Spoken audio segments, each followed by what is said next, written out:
if they can get him up here today. So Rick Sweet somewhat depleted down at AAA as the Reds keep reaching for help, and Dusty Baker saying sometime soon we hope to be whole, meaning he hopes to have a whole roster. It's been one thing after another for Dusty as he tries to manage game after game, night after night, with 1, 2, or sometimes 3 players not ready to go. Here's Johnny Cueto, who you know is ready to go. Cueto is making his 3rd career appearance against the Indians, 4-3, a victor on the 16th of May of 2008 at Great American Ballpark, and Reds fans will remember that. He took a no-hitter and a 3-0 lead into the 6th inning, then allowed back-to-back homers to Casey Blake and pinch hitter Travis Hafner, and another solo home run to Johnny Peralta 1 out later. So he's looking for another 5 or 6 innings like that and continue it even deeper into today's ball game. Cabrera, Sizemore, and Victor Martinez due up as we go to the top of 1. Here's Cabrera in at .320, a homer and 25 knocked in. Against Johnny, he's 0 for 2 in his career.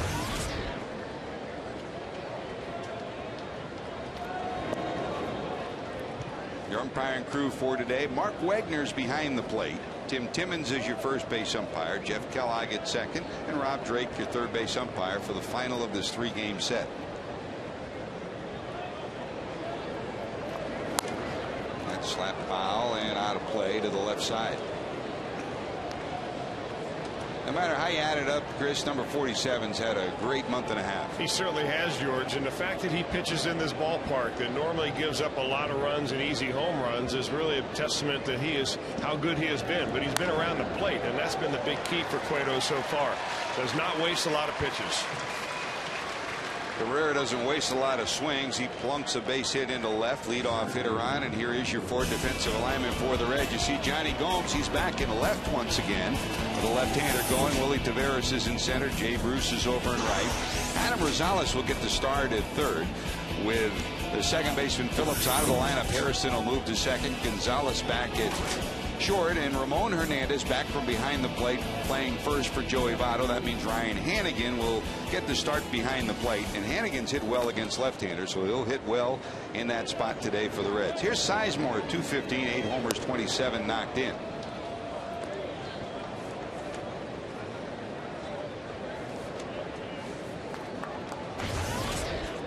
Grady yesterday had a 0 for 4 night with a walk. In game 1 of the series, he had 2 hits, a homer, number 8 on the season, and a base hit. Still trying to get untracked. You know, he's one of the premier offensive players in the American League, and a brilliant defensive player too. A Gold Glove winner. He'll steal a base. He's a solid competitor. If you like him, anybody on the Reds, Chris, it'd probably be Joey Votto. He's quiet, goes about his business, doesn't say boo, but boy, he plays the game hard. He does play the game hard, George, and I'll tell you, he gives you every bit he can on defense and offense. A great player. A lot of teams be lining up if he ever became available from the Indians. Subpar from where he usually is, coming in at .215.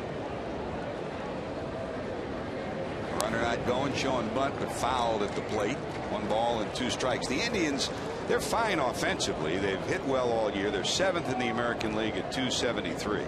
They don't hit as many homers as they used to. Eric Wedge, of course, doesn't have Travis Hafner in his lineup. He's lost some boppers over the years, but they still produce a lot of runs. They're one of the best on-base percentage teams in all of baseball, and they score as many runs as all but a couple of teams in the American League. Where they've had trouble is in pitching. Their starting pitching ranked 13th. Their bullpen ranked 13th. The Reds have been unable to do enough business against that bullpen in this series to come up with 2 wins, as each team has won a game. That's a strike, and Sizemore knew it.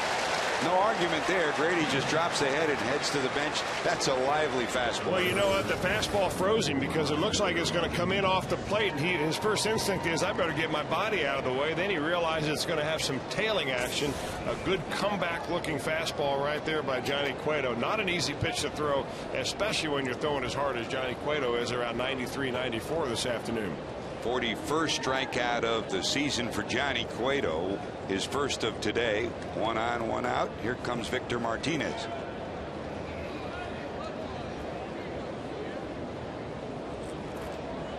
Victor in at .379, 7 homers and 30 knocked in. That's slapped to the left side and out of play. Well, if you add up the first 2 games of the series, the best thing Reds pitching has done is handle this guy. He's 0 in the series. 0 for 4 game 1, 0 for 5 in game 2. And this is for the guy who's been one of the leading hitters in the American League all season long.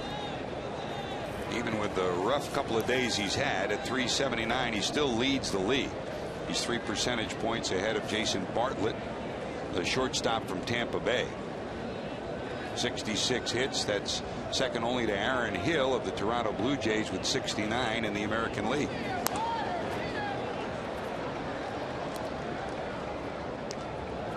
Against Cueto, 0 for 3. There's your batting average leaders in Major League Baseball. Joey Votto sitting today at 371. The leading hitter in the National League and the leading hitter in the American League standing in the batter's box now.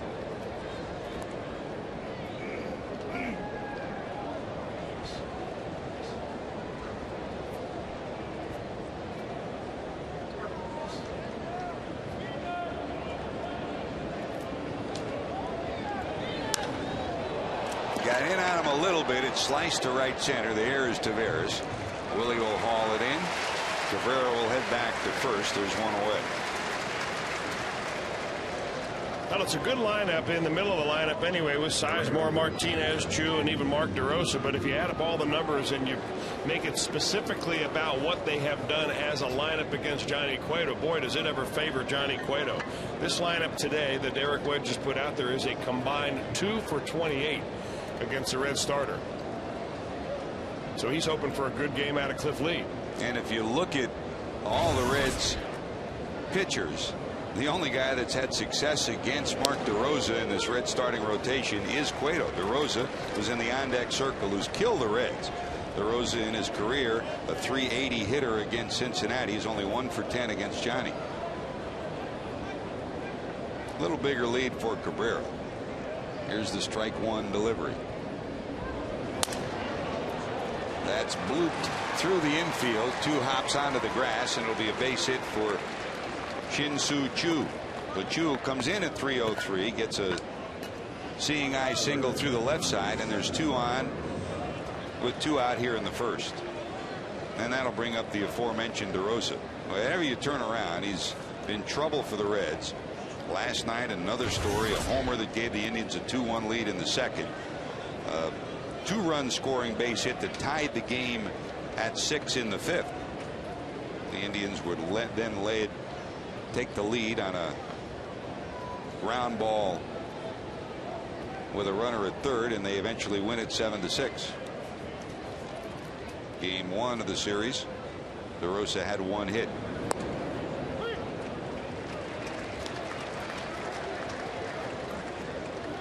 Well, Mark DeRosa hit a pretty good one last night off a homer. Bailey left it out over the center of the plate, and he just dropped the bat head a little bit above the knees, thigh high, inner half. You want to stay away from that spot.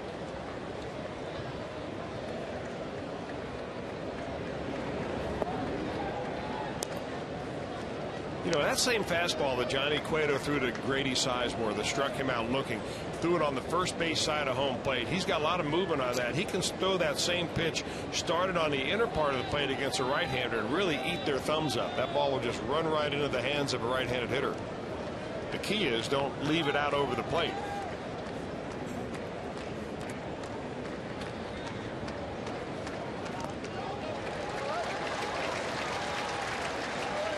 Ball, 2 strikes to DeRosa.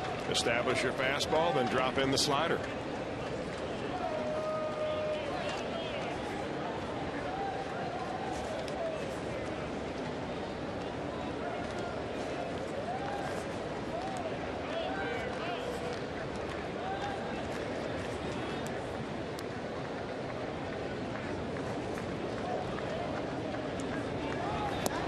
That's way wide. Good job by Hannigan to get a glove on.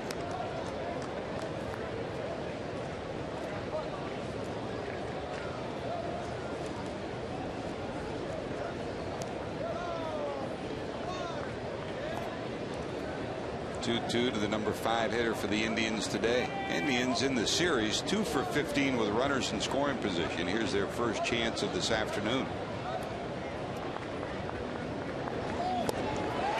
Not this time. Johnny Cueto gets strikeout number 2 in the inning. The Reds unable the Indians to strand a pair, and we're going to the bottom of 1. Taveras will lead it off.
At Great American Ballpark. Let's check the starting lineup for Dusty Baker and the Cincinnati Reds. Willie Taveras will lead it off. Jerry Hairston Jr. at second with Phillips out of the lineup. Jay Bruce hits third against the lefty. Johnny Gomes in the cleanup spot.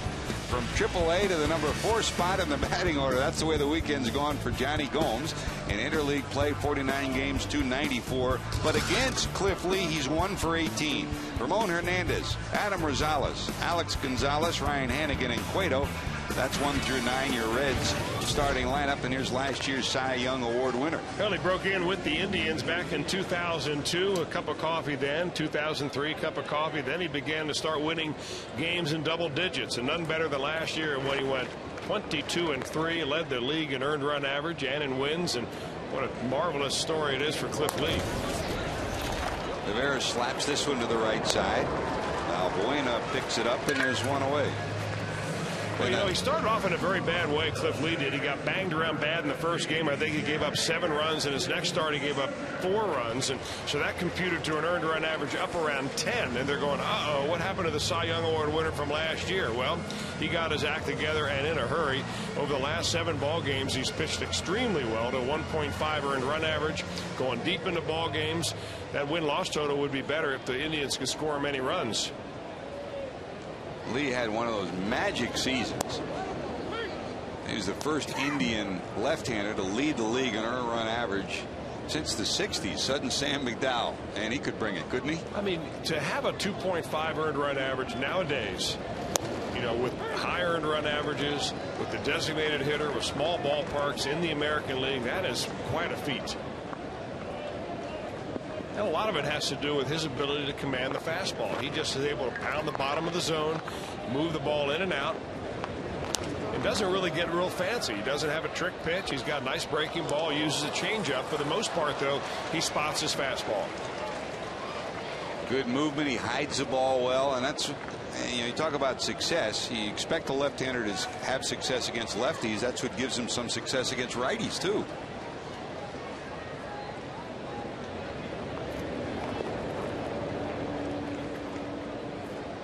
Talked a lot about the deal that sent Brandon Phillips to first from Montreal to Cleveland and then to Cincinnati. Well, this guy was part of that deal too.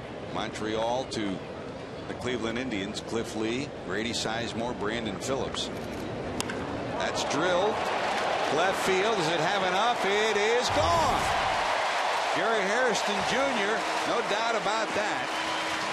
The round tripper. The 9th home run that Cliff Lee's given up against the Reds in only 33 innings of pitching, and the Reds take a 1-0 lead with the big bomb. How about Jerry Hairston? I mean, it really doesn't matter where you put him in the lineup, where you play him. He loves that high fastball, and boy, does he jump all over this one. Lee trying to go up and away. It kind of went up, middle away, and then went sayonara as Hairston launches it into the left field bleachers.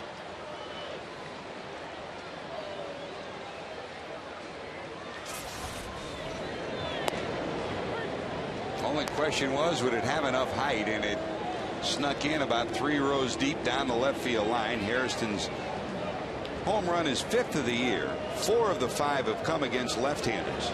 And the Reds lead it 1-0. And you know the story about the Reds. They are 16-3 when they score first. That's second best in all of baseball. The Giants are first, 16-2.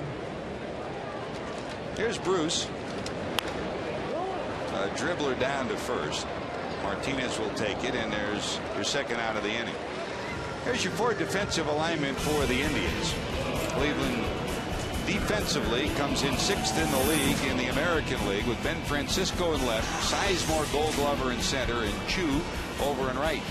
DeRosa moves to 3rd today. Cabrera the shortstop, Val Bueno at 2nd, and Victor Martinez from behind the plate to 1st. That'll mean Kelly Shoppick will get the start for Cliff Lee. That is your 4th defensive alignment.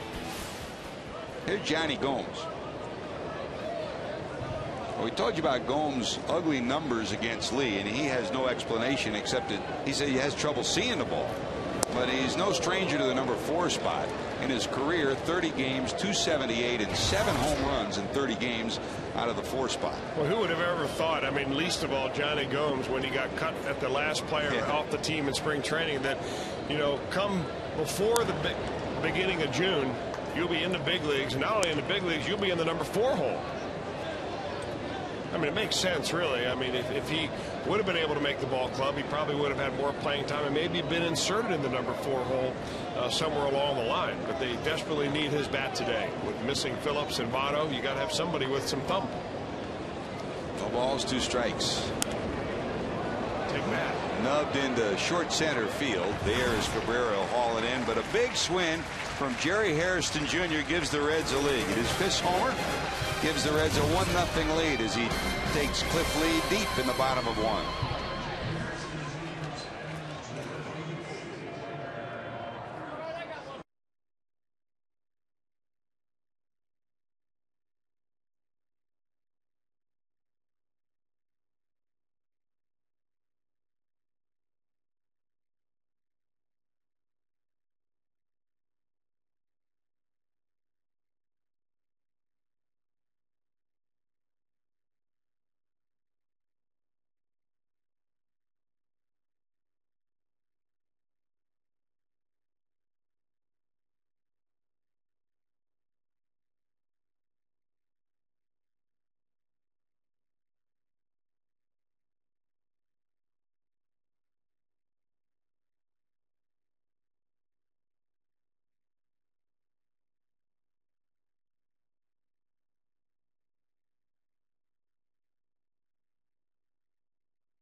Out of the lineup with a hairline fracture. The tip of his right thumb, suffered trying to field a ground ball last night. He's not in the lineup today, and those sure are big shoes to fill. He's been one of the most productive hitters in the league this month of May. You know about the defense, Gold Glove caliber, but his bat has been outstanding. And he's out of the lineup today. Brandon says he does not anticipate going on the disabled list. They do not anticipate putting him on the DL, at least for the next couple of days. They're going to wait and see how he responds. The finger wrapped up today. Francisco pops out to center field. There's your first out of the 2nd inning. Your Elk and Elk storylines brought to you by Elk and Elk, serious lawyers for serious injuries. So in essence, the Reds are playing without Phillips and without Votto today. That means from the left side they've got Nix and Dickerson. Yanish, Owings, and the switch hitter Wilkin Castillo available as well. There's Kelly Shafik, just like his manager Eric Wedge. He came up in the Red Sox organization, made it to the major leagues in Boston, and he's been a solid backup, sometimes starter for the Indians with injuries that they've had to Martinez over the last couple of years. He's in at 225, 3 homers, 9 knocked in. Kelly Shafik.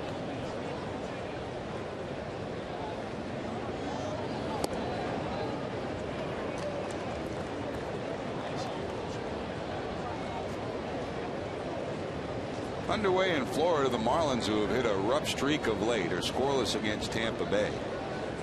The Rays have beaten them the first 2 games of that interleague series. The Reds trail the Indians now 31-28 in interleague competition. This season, the 2 teams are 1-1. In the last 2 years, the Reds are 6-2 against Cleveland. So they've played better in interleague competition. Although the American League continues to hammer away at the National League. They've dominated the interleague competition in recent years. 3 balls, 1 strike.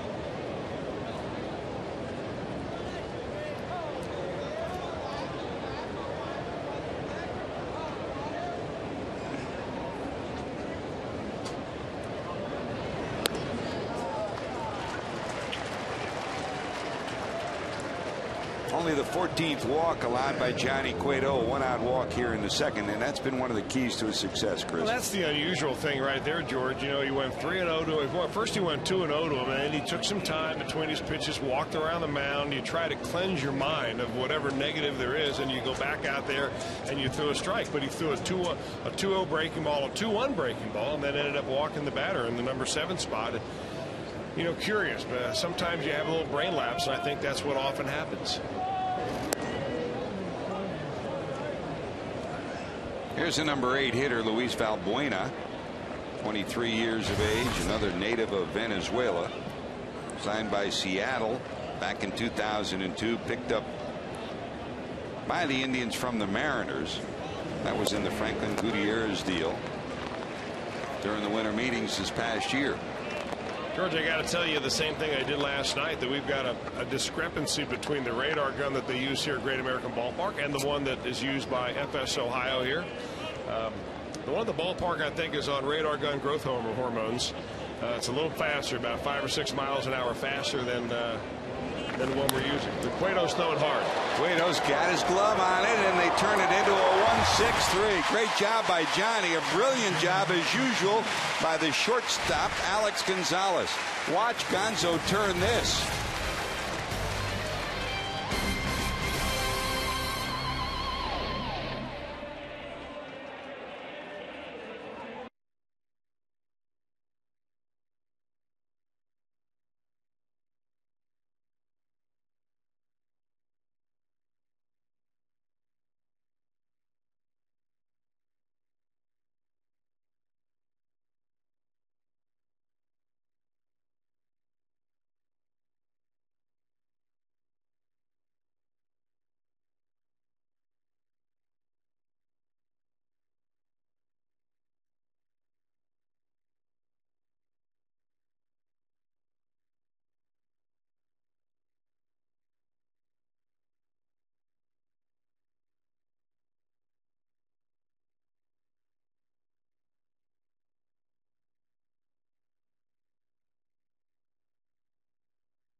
Toyota dealers. For a dealer near you, visit buyatoyota.com.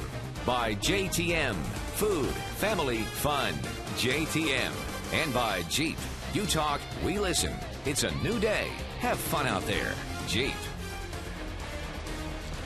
Fountain Square, downtown Cincinnati. If you're in and around the Queen City this weekend, today and tomorrow, don't forget Taste of Cincinnati still rolling its way through. Always one of the festive weekends. Great selection of food and beverages. Yes, they do serve food there, Daddy Wags, not just those beverages, so you got to stop at the food booths too. You know that. You and Kath. Great fireworks display on Friday night, and the boats were plentiful along the Ohio River to watch the fireworks, and they're zipping about on this day as well. Cliff Lee going to work in the second. Ramon Hernandez, Adam Rosales, and Alex Gonzalez due up. Reds lead at 1-0 on Jerry Hairston Jr.'s home run.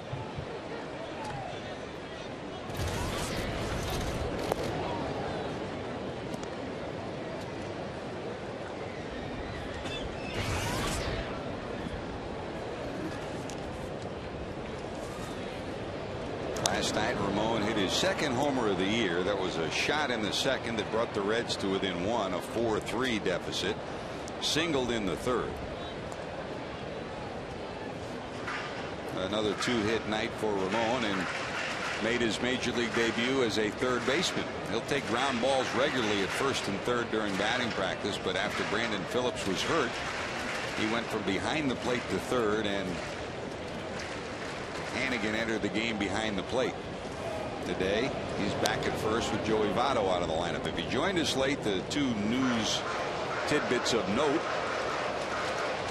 Joey Votto, a little bit under the weather today, and Mark Mann, the Reds trainer, and Dusty Baker saying they expect some off and on back and forth from the dizzy spells he's had and the inner ear infection that he went through, so they're going to be cautious with him. He's not in the lineup today.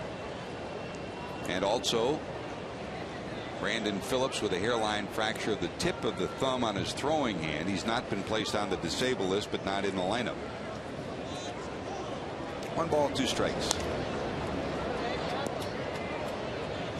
While Ramon has had some pretty good success against the Indians, especially in his years in Baltimore, 291, 7 homers, 40 knocked in, and 15 doubles against the Indians. He's 0 for 3 against Lee.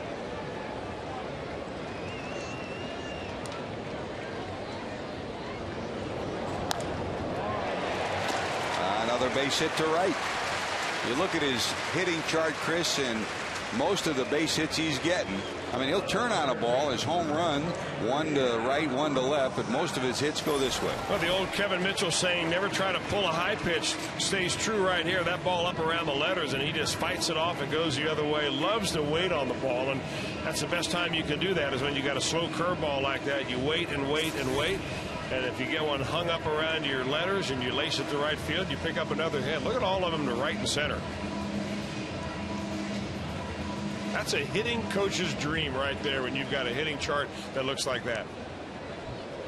And it's an adjustment for him. When he first came up, he was a pull hitter. Absolutely. Fastball hitter, pulled it, loved the high fastball, and that's really the only pitch he could hit. It's come a long way. Brooke Jacoby's got him to maximize his offensive abilities as the Reds hitting coach this year. Here's Rosales in at 261. A couple of homers and 8 knocked in. In the air to short center field. Cabrera there. He's got it. 1 away. And don't forget, whenever you come to Great American Ballpark, take a peek out to center field, and what do you see? This beautiful new Toyota Tundra. And if a Reds player hits the Tundra or the Tundra sign during today's game, Doug Miller of Mason, Ohio, is going to win it. Register for your chance to win during an upcoming game at your Cincinnati, Northern Kentucky Toyota dealers.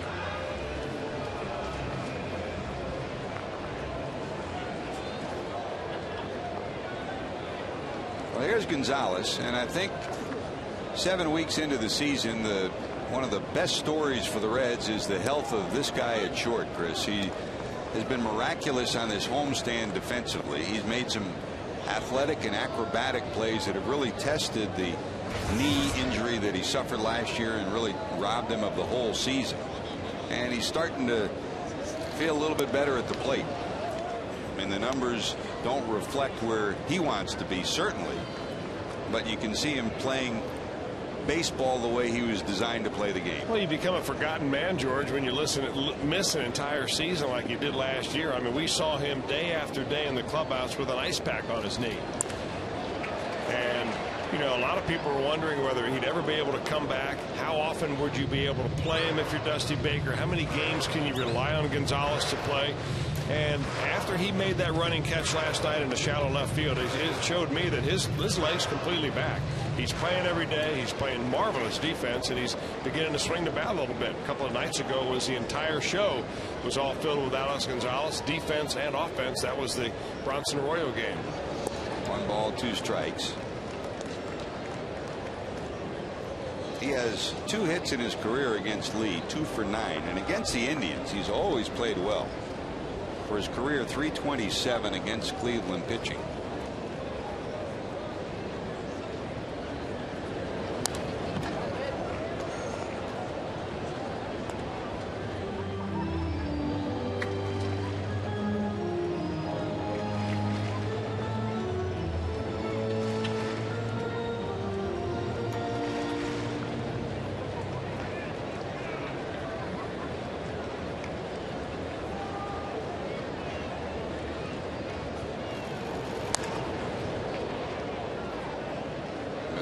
Gets out of the way of that one. Good hands from Adam Stowe down there, and a little present. Good job, Ad. As usual in the first base box, Billy Hatcher down at third for the Reds. Mark Berry peering out, checking where the outfielders are, just in case one goes in the alley with Hernandez down at first.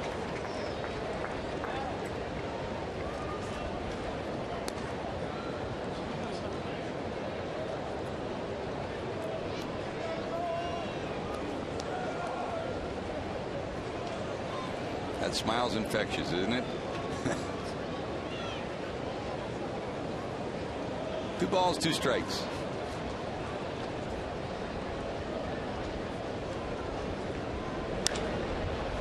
Popped into center. Sizemore there.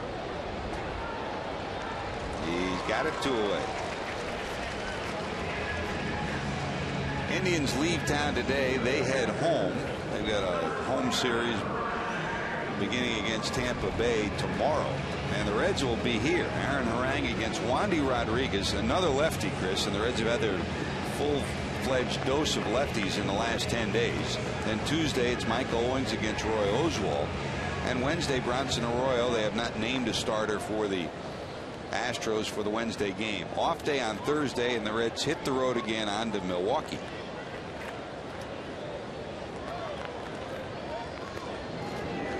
George, it's not only left-handers, it's the quality of left-handers. And if you face Cliff Lee and then Wandy Rodriguez, who's having a tremendous year, you know, in back-to-back games, then you get, by the way, you have a nice, easy right-hander in Roy Oswalt, who absolutely owns this ball club. That's a tough go of your next few days. You know, you may think you match up well against the Astros from a position player standpoint, although I'm not so sure now with all the injuries the Reds have. But when you run those kind of pitchers out there, Lee, Rodriguez, Wandy Rodriguez, and then Roy Oswalt, that's a tough 3-game series right there. Keep thinking 2 out of 3, 2 out of 3. Here's Hannigan in at .327. A homer, 3 knocked in. And he's one of the few Reds that has consistently hit well against left-handers this year. .429 and .289 against right-handers. Brandon Phillips, of course, always good against lefties. He's out of the lineup today.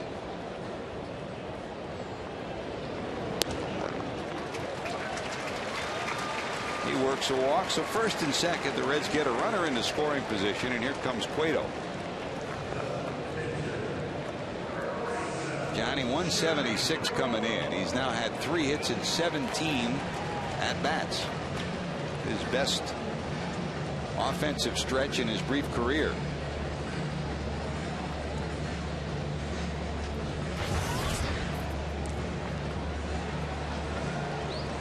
Need the bat to hit, though. Oh, small detail. He's loose.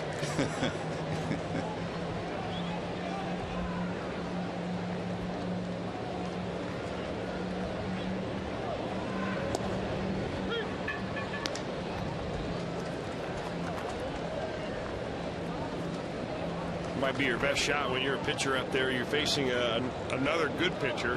Your best shot is the first fastball you see. With runners on base, then they start tinkering with you, cutting the ball a little bit, adding a little speed to it, coming up and in, then low and away.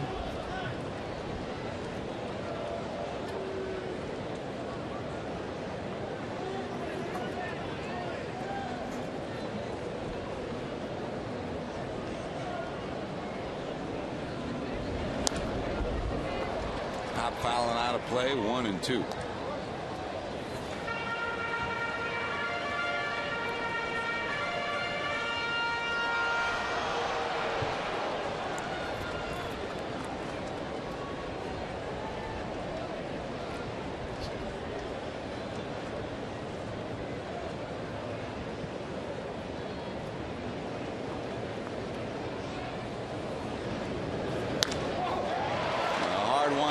Down to second. Valbuena has it, though. The Reds will strand a pair in the second. They lead at 1-0 on the Jerry Hairston Jr. homer.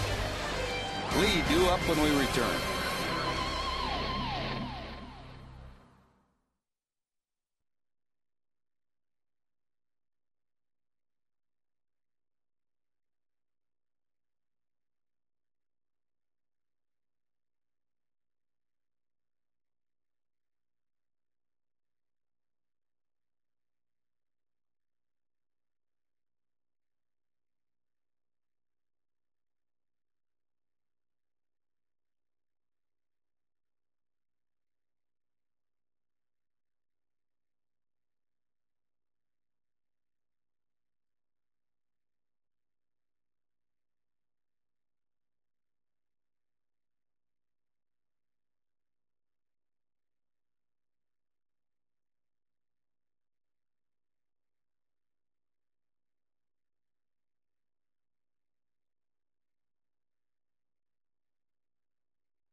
.com family game. When one family member purchases a full price ticket, the entire family gets non-premium tickets at half price. For tickets, call 513-381-REDS or go to Reds.com. Offer valid in advance of game day only. Hope you join us at Great American Ballpark tomorrow for Memorial Day, and we hope you also take a little time out on this Memorial Day weekend to reflect a little bit, remember, and say thanks to all those men and women who have given of themselves and in many cases given their lives so that we can honor America and celebrate this great country of ours. Here's Cliff Lee to lead it off as we go to the top of inning number 3 against Johnny Cueto. Cueto gave up a leadoff base hit to Cabrera and a hit to Chu in the first. He walked the batter in the second, but a 1-6-3 double play got him out of trouble there. Broken bat by Lee, popped into foul territory. Rosales there. You talk about a broken back, that's a sawed-off special. The head of the bat went out by Johnny. And Chris, that's about as disconcerting as it can get as a pitcher, huh? You know, when you get a broken back coming your way, you see all sorts of things going on, but you've seen enough as a player. Bats going into stands or going into dugouts, you know, there's a sharp end to it. It's just a matter of fact that baseball nowadays, Georgia, bats never used to shatter like they do now, mainly because the handles on these bats are so thin. They've got them shaved down so they can increase bat speed and still retain whatever bump you can get out of a bat. These guys today don't swing anywhere near the heft or the length of bats that they used to, even as few as years ago, as 20 or 30 years ago. They used to use huge bats compared to what they have now. That's why they're snapping in half and flying all over the place. No balls, 2 strikes to Cabrera, who singled to left his first time up.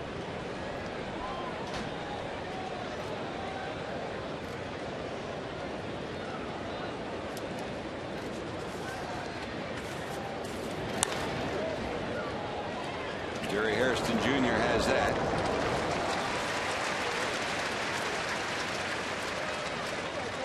Going into play today, you'll check your Honda Central Division standings. The Brewers 26-17 had a 1-game lead over the Redbirds till the Cardinals won yesterday.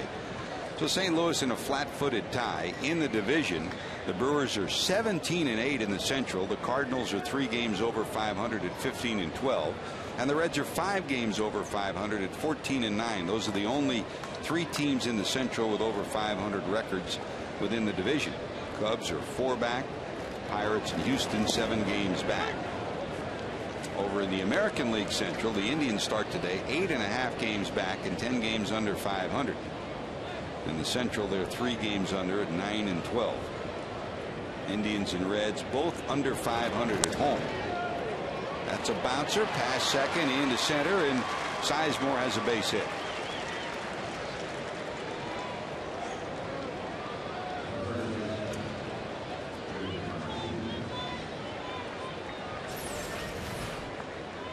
You can't keep him quiet forever. He's just trying to hit the ball back up the middle. When you go into a little bit of a mini slide of any kind, that's the thing that every hitting coach will tell you. Just hit the ball back through the box. Hit the ball at the worst fielder on the team, which is normally the pitcher. Of course, he's only about 55 feet from you at the time that he finishes his delivery. Grady Sizemore might be looking to steal a base here. Last 4 years, he's stolen more than 20 bases, hit more than 20 homers. This year he's on a pace to do that again. He has 7 stolen bases, but he's been caught 6 times. Victor flied to center first time up. Switch hitting first baseman today, Victor Martinez. Pretty good lead for Sizemore down at first.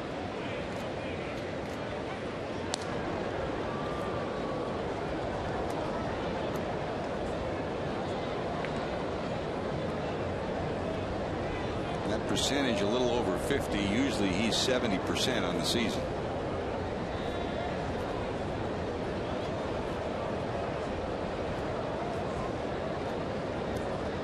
Not going.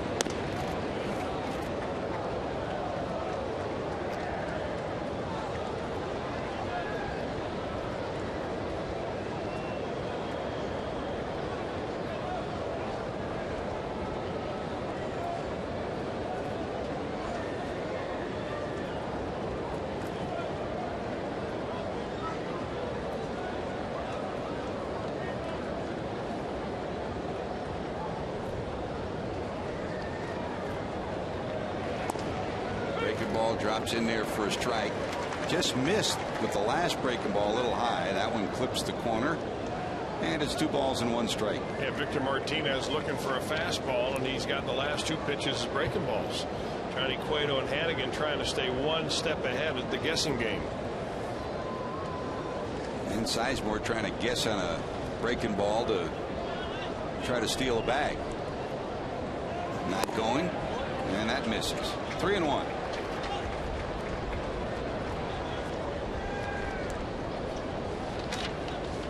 Indians and Reds very similar. Dick Bole knows that the Indians will try to run. They're similar to the running game. American League, of course, Tampa Bay leads everybody in stolen bases. Twice as many as the second place team.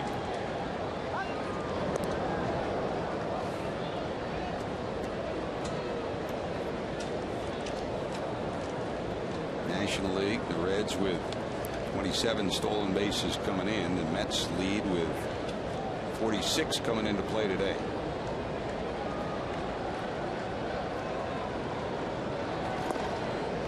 Down and in, there's ball 4. So a base hit and a walk, both with 2 outs.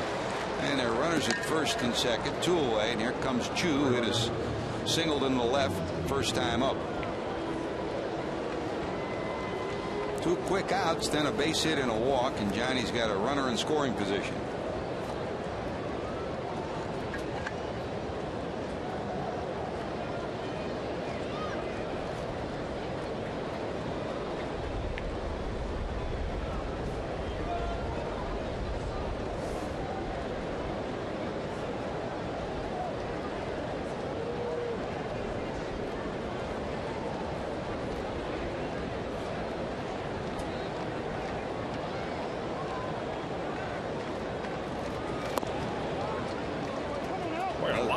off-speed pitches this time through the lineup. He threw more fastballs the first time through. It looks like he's falling in love now with his off-speed stuff.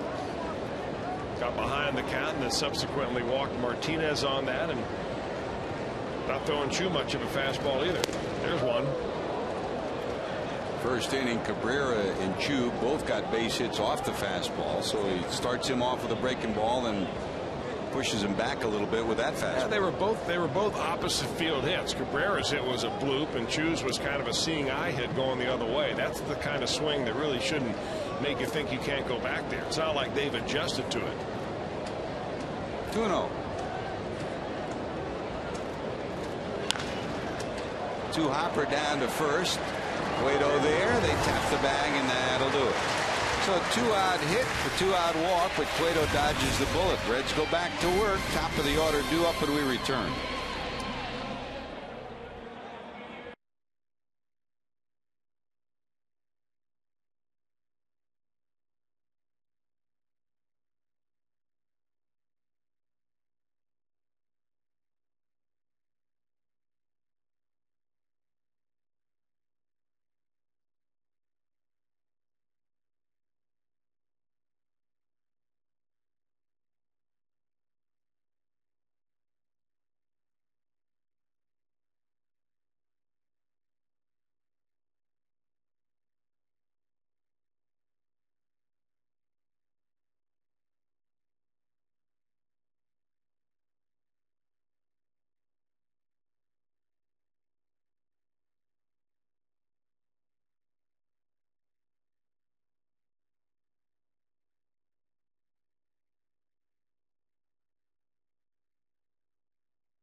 In the booth, and your question may be answered on the air. Text keyword Reds and your question to 37664, and stay tuned. You may just get your answer. Hope you join us here at Great American Ballpark.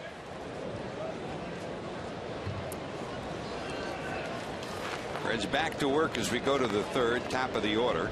Willie Taveras, a 2-hopper to the second baseman first time up. 0 for 1. He'll lead it off in the third. Jerry Hairston Jr., who homered in the first, and then Jay Bruce will follow.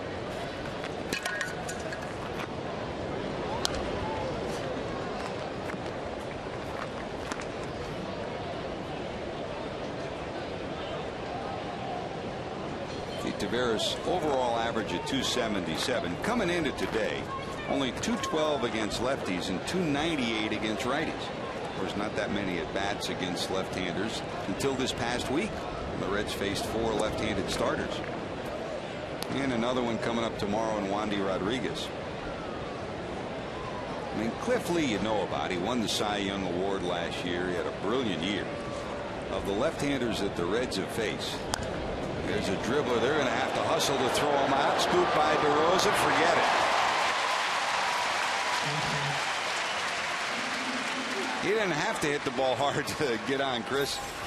Well, you know what? It seems like the softer that Willie Taveras hits the ball, the better chance he reaches first base. And he hits it very softly that time on a swinging bunt. Once that ball begins to roll up the arm of Mark DeRosa, forget about it. I mean, he didn't have a grip on it initially. He made a nice play, an effort anyway, but you'll take it. Now the question is, has Willie Taveras seen Cliff Lee enough to read that left-hander's move? And with nobody out, will he try to steal early in this inning rather than wait until there's 2 outs and 2 strikes? Last night in a 1-run ball game in the 8th inning, he led off with a base hit. but did not attempt to steal after a pop-up and a fly ball to right. So there were 2 outs before he even thought about stealing a base. Reds lead it here 1-0. Hits are even at 3. Pop to the right side and out of play. A ball and a strike to Jerry. Jerry Hairston Jr. homered a rocket shot down the left field line. His 5th homer of the year. That's the 1 run that the Reds have.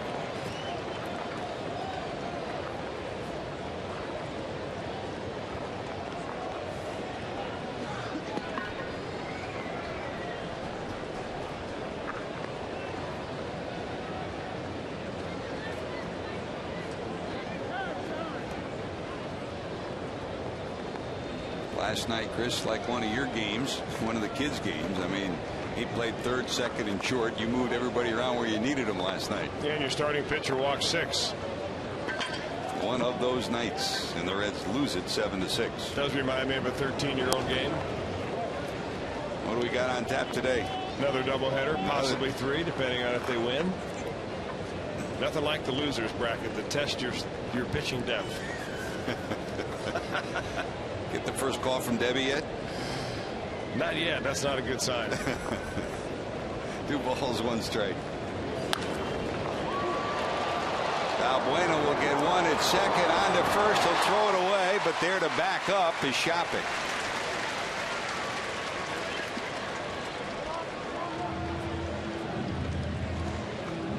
Well, what do you do between starts to kind of make time and find out what's going on? Well, you talk about how you grip the baseball. There's Michael Owings and Edinson Volquez. Owings showing Volquez his changeup. I think maybe it ought to be the other way around. Maybe Volquez should show Owings. And that's an interesting look right there that Volquez has. You know, he showed me how he throws his changeup, Jordan. It's like taking a fork and you bend the 2 outer prongs down and you put the baseball right in the fingers right there. And you hold it nice and loose and let it fly. And boy, Edinson Volquez has one of the better changeups in all of baseball. And you're always comparing, matching, learning, feeling, ongoing process. And the Reds have one of the best changeup instructors in the history of the game, and Mario Soto, who's in town this week. That's our dugout snoop cam. What else can they uncover down there? That we can put on the air? Yeah. Pop foul by Bruce. There is Senor Soto. 2 pitches. That's all he needed, his fastball and his changeup, and that was good enough to be a big winner and a leader. And yep, he'll talk pitching, but he'll also talk hitting too. Boy, isn't it great to have him around during spring training? It's nice to have him around and just about all the other former Reds that the Reds have made a tradition of bringing back. Donnie Bench, George Foster. I mean, the list goes on. Pop down the left field line. Coming in is Francisco. Will he get there? It'll be foul and drop harmlessly for a strike. 0-2.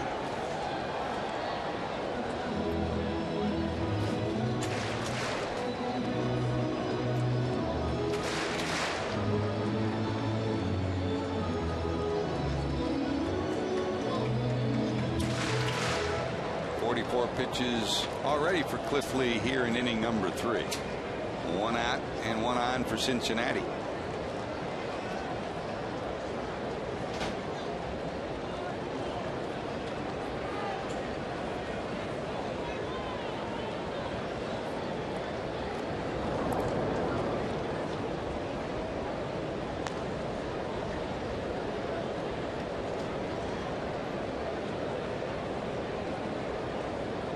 Interesting that Cliff Lee would throw over there on an 0-2 count. Not usually a good pitch to go on. It might mean that he's setting up a curveball right here and wants to make sure that Hairston stays close. Nope, a heater. Jay Bruce thinking like I am, and he's a day late.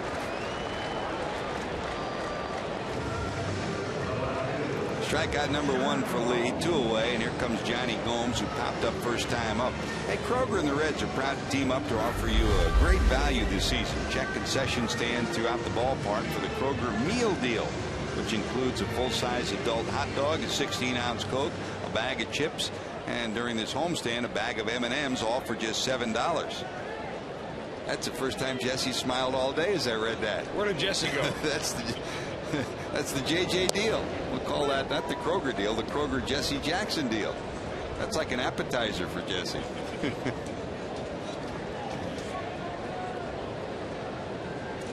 Strike one to Gomes.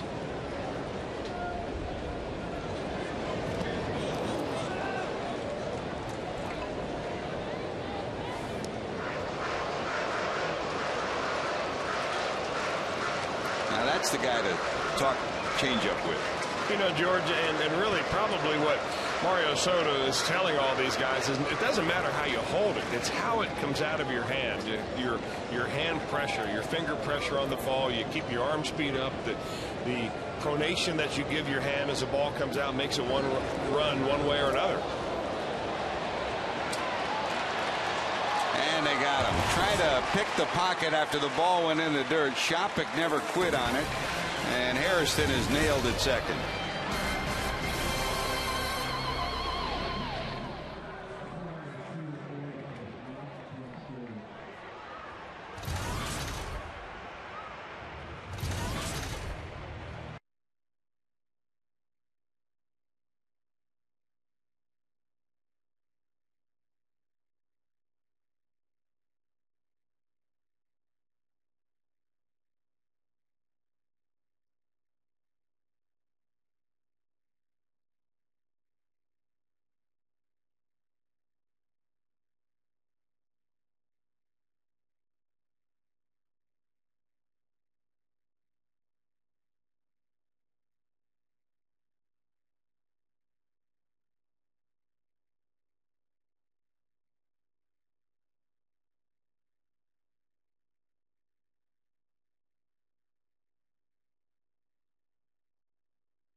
The most career home runs. We talked about the most home runs hit in the state of Ohio. As a player, Frank Robinson, the leader in that category, and some big time names on that list. But what Major League Baseball player who was born in Ohio has the most career home runs? Down to third, Rosales. He's got a cannon and he throws it across like a rocket. DeRosa retired, one away here in the fourth. Nice play by Adam Rosales right here. He's got to go a couple of steps to his right and make a little backhanded stab. That ball was hit sharply. But you don't worry about his arm. He's got a good arm as he rockets that ball across the infield. Get your feet set and go.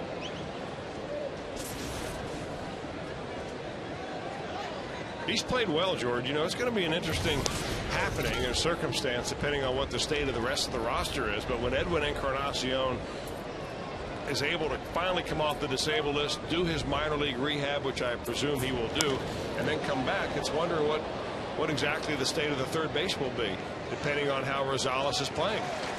And Francisco fly ball to center. You know, there's some players that aren't as good as the sum of their parts. There are other players who are better than the sum of their parts. Probably the guy at the top of that list is Pete Rose, the all-time hit king. If you graded him out as he was a young player, you know, did he run that fast? Did he hit with power? And the answer was no, no, no. He was good, but not great. And Adam Rosales is out of that mold. If you look at individual tools, you say, well, you know, is he your best shortstop? Is he your best third baseman? Is he your best power hitter? But what he does is play with energy, play the game the right way, and wherever you put him, he makes something happen. He's been an asset to every club he's ever been on, whether it's Little League, high school, college, minor leagues, and here with the Reds too. you figure there's got to be a place for him. Yeah, but also on the other hand, now I'm not arguing with you, but the other hand is that they've signed Edwin Encarnacion to a 2-year deal, multi-million-dollar contract. And do you sit Encarnacion and admit that, hey, you found somebody better, or do you try to mix them in, you know, to get some playing time for each of them? It'll be interesting as that all begins to develop. Well, where the Reds are right now, especially with all the injuries, I mean, this is such a crucial month coming up. If you hang in there, you stay within 3 or 4 games, and you get to July, and Walt Jocketty has said it, Bob Castellini has said it, you know, if we're in it, we'll do what we need to do to try to make this team better. So it's so critical that this team find a way, even with all the injuries that they've had to endure of late. And looking at the division, there's no reason why they can't hang in there. Cubs aren't quite as good as they were a year ago. Cardinals you never count out. Brewers have had a great run. If you get Volquez back 100%, you get the starting pitching where it's been for the first 7 weeks of the season. You've got a reason to be very optimistic. Plunked on the shoulder is Shopik.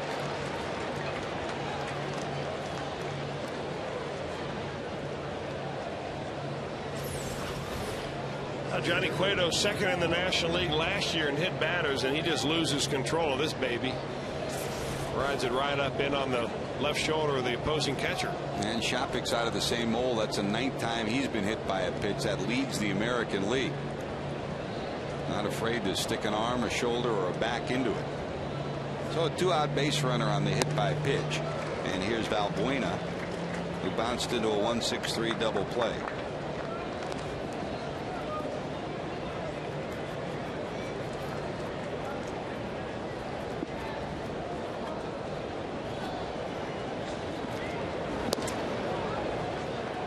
Scoreboard watching. Cardinals in Kansas City scoreless in the first. Baltimore leads Washington 2-0 in the third. Florida leading Tampa Bay 3-1 in the third. Braves lead Toronto 2-0 in the third, and Texas leads Houston 1-0 there in the first at Minute Maid Park.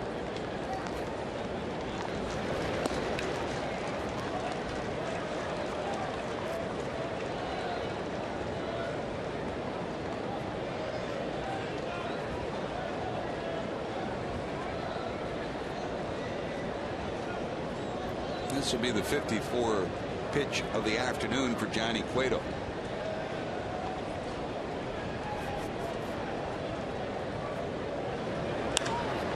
Rifle to right, back Bruce, looking up. It'll be one hop off the base of the wall. Rounding third, they're going to send him. Here comes the throw. They got a shot at him, and he's going to be safe. They didn't get the tag on him. Hannigan stretched out, but just came shy of applying the tag. And Shopik, who it looked like was going to hold up, turned on the Jets around third and scores what is the tying run in a 1-1 ball game. Well, that's a heads-up play by Joel Skinner, the third base coach, because the ball comes off the wall and it's bobbled just momentarily by Jay Bruce. Right there, he tries to barehand it, and when it left his bare hand, that's when Skinner turned the stop sign into the green light, and he sent Shopik in there, and he just slid ahead of the tag. Good relay right there by the backup relay man. And a good job by Shopik with the slide. He just eluded the leaping effort of Hannigan and then taps the bag. Another look at that slide.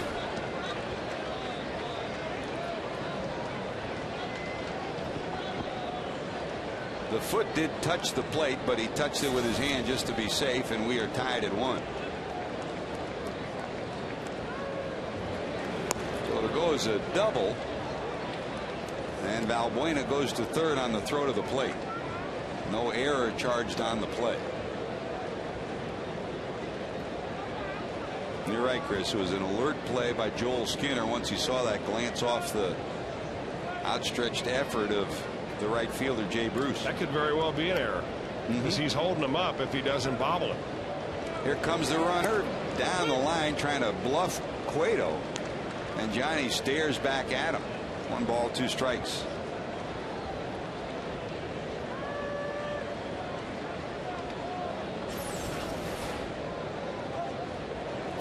Trying to goad Cueto into a balk, and Cueto Keeps peering over at him. Do you do that with your pitcher up? Not often. With your Cy Young Award pitcher up?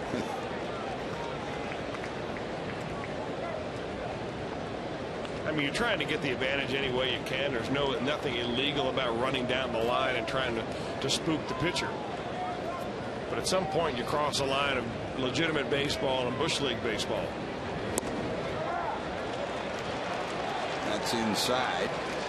And we'll go full 3-2.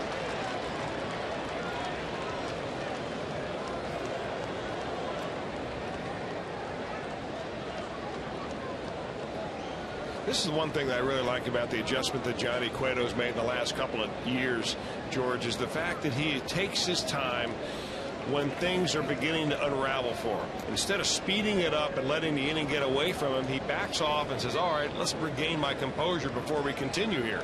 And that's what he did right there. His shoestring didn't need to be tied, but he didn't realize that he needed to break the momentum, the negative momentum, a little bit. So he went back out there, put his glove down. You know, we've seen him go around the mound, take a lap around the mound, kick some dirt off his shoes, pick up the rosin bag. Veteran pitchers do that. They slow down when things go bad, and they speed it up when things are going well. We've seen him grow up right before your eyes. He wanted a strike, and he flips his glove down, unhappy with the call by the home plate umpire Mark Wegner. So it'll be ball 4, and here comes Dick Pole out to add his method of chiming in to slow him down a little bit. Well, this has been a very tight strike zone for this umpiring crew. I thought Rob Drake's last night was very tight, even though it turned out that Homer Bailey walked 6 batters. I thought that it was an incredible shrinking strike zone for a while. And, you know, we've got the umpire supervisor, Rich Reeker, in town, and he tells us, George, before the game that every one of these umpires is judged every day now. It used to be only in a handful of the ballparks where they have the Quest-Tech technology. Now every ballpark has different cameras that are set so that they can exactly triangulate the strike zone, supposedly, and that these umpires are all grading out somewhere around 95% of accuracy on most every pitch thrown. There were only selected ballparks, and now every ballpark has the new system, which is no longer Quest-Tech, and every umpire gets a readout, a disc readout, the day after they have home plate. The days of 2 inches off the corner being a strike, long gone. Thank God we only got our report cards like 4 times a year when we were in school. First and third. Top of the order, here's Cabrera. Single and a bounce out, 1 for 2. 1-1 ball game. Good speed at third and Balbuena. Hernandez playing behind the runner. The pitcher Lee down at first. Look out, that's behind him. Balbuena holds up. Lee will go to second. Well, alert play by Balbuena, because normally as soon as that ball goes past the batter you think you're going to score, but this one came right back to Hannigan. Well, you've got some hard spots back there. This ball, how about this pitch? How far off do you miss right there, and it hits off a little bit of padding and comes right back. So a wild pitch. The runner goes to second. Now there are 2 runners in scoring position.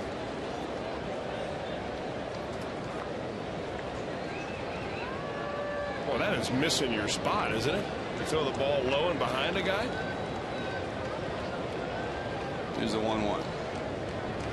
Working from the full windup is Cueto, and he misses. It's 2-1. Yeah, now suddenly Johnny Cueto appears to me like he's falling off a little bit towards first base, trying to hurry a little bit in his delivery, rushing, flying the front side open. Recipe for danger there.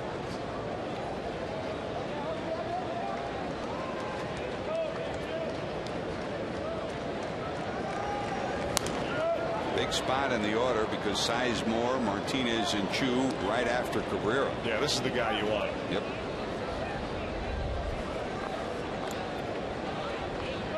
2 balls, 2 strikes, 2 outs.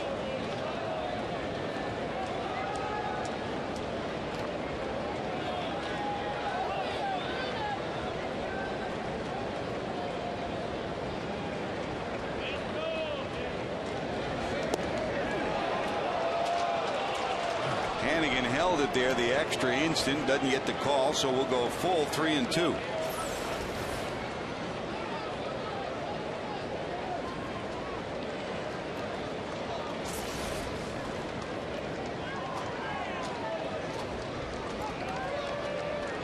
3-2, 2 outs.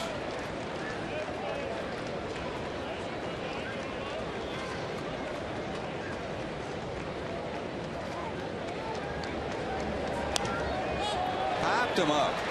Should be caught. Rosales foul territory. And they'll strand the 2 runners. A tightrope walk by Cueto in the 4th. He gives up a run. We're tied. Here we go to the bottom of 4. Gomes will lead it off.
For today, what major league player born in Ohio, the most career home runs? You probably got this one if you're a baseball fan, an Ohio fan. We've talked a lot about him of late. None other than Michael Jack Schmidt. 548 career home runs. Of course, born in Dayton, went to Ohio University. 548. Frank Howard, 382. Ohio State product. Frank Howard. And David Justice, right here from Cincinnati. The toy cannon from Hamilton. And Paul O'Neill, born in Columbus. 548 for Schmidt. Of course, Jim Thome tied him this past week on the all-time home run list. Great to have Schmitty back in town last month at Green Diamonds, Bob Crotty's great spot, and he talked to some of the fans out there, talked some baseball, and boy, it's great to see how he's embraced the whole concept since he became a Hall of Famer. And the way he's talked the game up, the way he's been a part of the game, always a great hitter, and he's become a great leader off the field now in these days as well.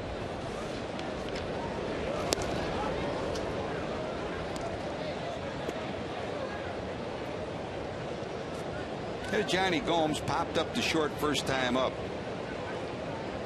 Reds took a lead on the Jerry Hairston Jr. homer in the first. The double by Balbuena tied it at 1. Here's a rocket shot. There comes Sizemore, and that's why he's a Gold Glover. A bullet off the bat of Gomes, but Sizemore played it perfectly. Hit it very sharply, did Johnny Gomes, and he's really the main source of right-handed thump in this lineup. And he centers the ball off Cliff Lee, but you've got an all-star center fielder right there to make a sliding catch. You know, that ball gets by him. Yeah, it's a double, but it adds more pitches to your pitcher's pitch total. It turns the lineup over. Plays like that, and that's one of the reasons why the Reds are so happy to be able to make their outfield more athletic this year. Run down more balls and just save your bullpen, save your starters. You know, you catch 2 or 3 of those balls a week, and it makes a major difference when you start adding it all up. Every night he usually does something with the leather, not just the bat. Here's Ramon, singled to right in the second inning. Reds would get him to second, but no more than that. He was left stranded there.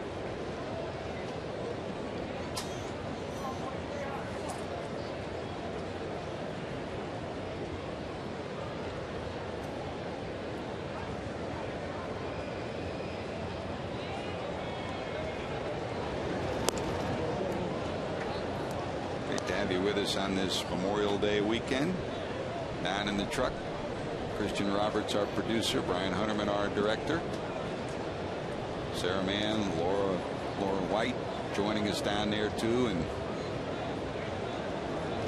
there's a shot into center field. That's a base hit off the bat of Ramon. Matt Sigafus taking care of our pregame work.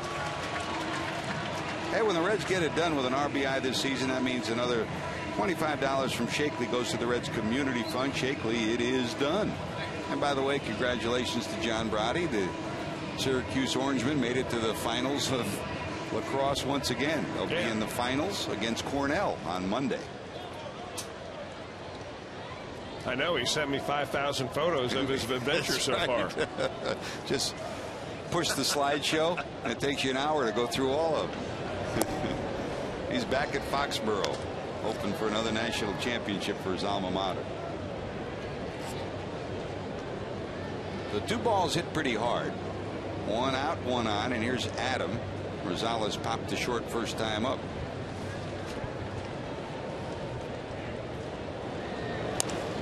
Hit pretty good down the line and left, heading to the corner. It is, one hopping off the wall. Here comes Ramon around third. They'll hold him there. Rosales will be in with a 2-base hit.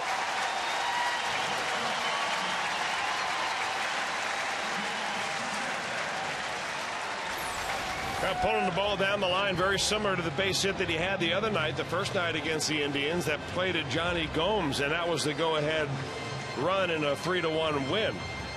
This one off the wall and played well by Francisco. And, you know, as he comes around second base, Hernandez sees the ball right in the hand of the left fielder. He knows he's not going to be waved in, so the Reds are going to need a hit to drive somebody in right here. And hopefully they'll be able to put another cricket member on the board. Second and third, 1 out. Here's Alex Gonzalez, fly ball to center first time up. Infield back on the right side, so a ground ball to second should get the Reds a run at the very least. From the stretch is Lee. And the other thing in this situation, George, is that there's neither infielder, the shortstop nor the second baseman, are really paying any attention to Adam Rosales. So, you know, with that being the case, he can get as big a lead as possible out there and definitely score on a base hit. Swinging it out of his shoes, swinging at 2 balls, and it's 0-2.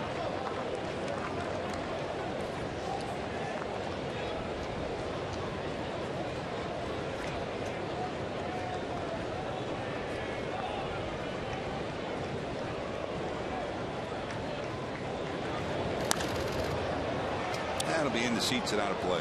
Lee going for a strikeout. Gonzalez going just to try to get the ball in play into the outfield to get the Reds a lead. This is one of those opportunities that, you know, you get graded on at the end of the year. The runner on third, less than 2 outs. But, boy, unless you get that runner in 75% of the time or more, you really let your team down. Got to make contact here. Sometimes productive outs are just as important as base hits. 0-2. That will go knocked down. They'll get 1 run out of it, and that's all. Well, a good job by Valbuena. Hit right on the button by Alex Gonzalez. If Valbuena doesn't get a glove on it, the Reds get 2 runs out of it. Now, Cliff Lee finally threw him a strike, and maybe that was the difference right there. Maybe a little bit of a cut fastball right there, but he got it down in the zone. And he speeds the bat up. That's a good swing by Alex Gonzalez, and he nearly gets it into center field for a base hit that would score both runs. But he picks up the Reds right there. First and third they go, and they've got the lead. Great job of hitting by the Red shortstop, and Cincinnati takes the lead 2-1. And here comes Hannigan, who walked in the second inning.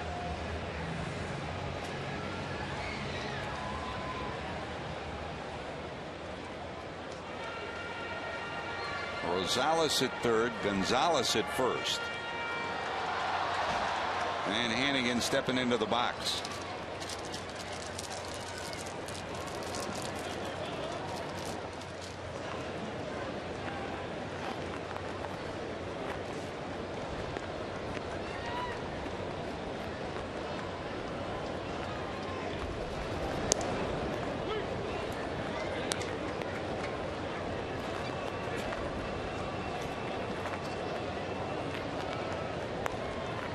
Rosales looking right next to him at Mark Berry, who rolls through some signs for Gonzalez over at first. Strike one.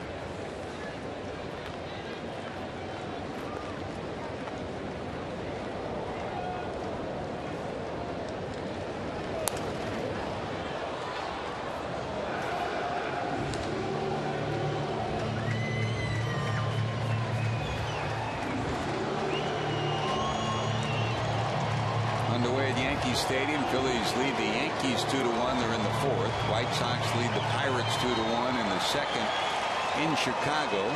Colorado and Detroit tied 1-1 in the sixth, and now in the second, the Mets lead Boston 1-0.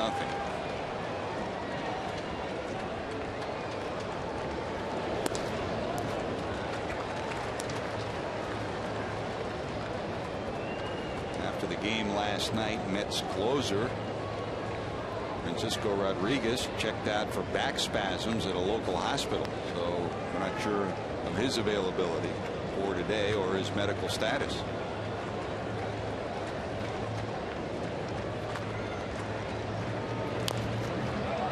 Off his foot.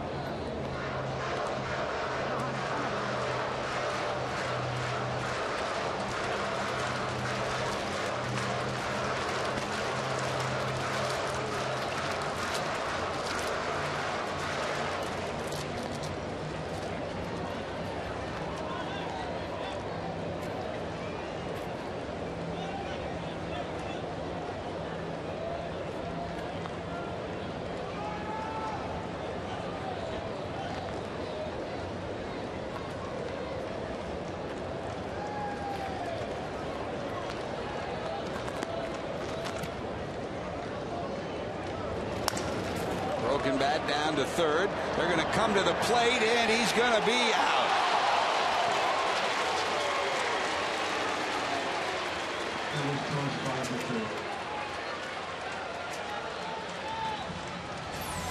Well, it's a contact play, which means that wherever it's hit, you're going as soon as the ball is hit. And Mark DeRosa fields it, takes his time, but a good job by Shopik as far as blocking the plate. Watch where he lays his left leg. He's going to make sure right there in front of the plate that Adam Rosales is not getting to the dish.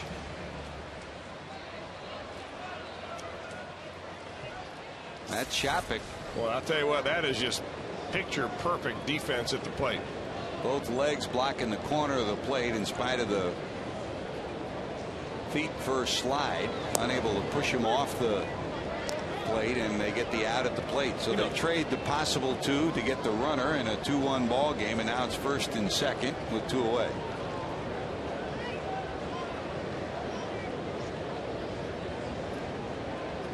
And that's the only play really, because if you don't send the runner, they're going to get two out of it anyways in all probability. Here's Cueto. Now he bounced to second first time up.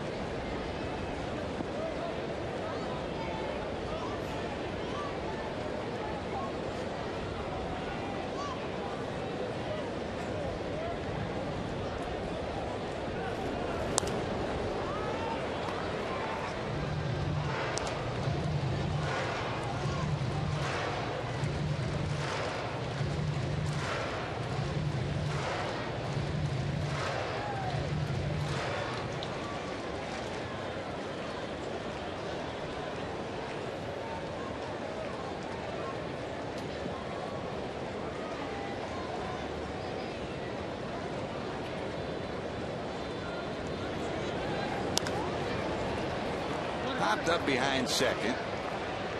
Cabrera there, he'll haul it in. The Reds will strand a pair, but they get the go-ahead run in. They lead it 2-1. Cueto goes back to the mound. Sizemore will lead it off when we return.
AT&T, the nation's fastest 3G network. AT&T, your world delivered.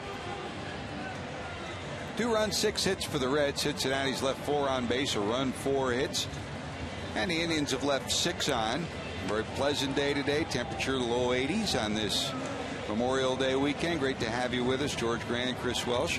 Don't forget Jim Day, Jeff Pecora will be by with Reds Live post game. And stay cool any way you can. Lonnie Soloff trying to keep Cliff Lee cool on the Indians bench. I thought that was the Vulcan towel trick Lonnie Soloff was trying to do for him, trying to ammonia, just keep him cool, huh? Do you use the ammonia towels? Oh yeah, ammonia water, the capsules.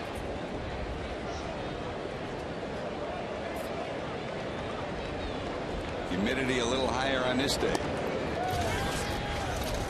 Stick around a couple months. In Cleveland or Cincinnati. Here's Sizemore, struck out looking, single to center, 1 for 2. Grady leads it off. We go to the top of the 5th. Martinez and Chu will follow, and down to first goes Sizemore, second hit batter the last 2 innings. Now he's coming inside. He's not afraid to come into left-handers. That ball just barely grazes Grady Sizemore, but it'll put the leadoff runner on. So far in the ball game, the only run that Johnny Cueto has given up reached base by a hit batter.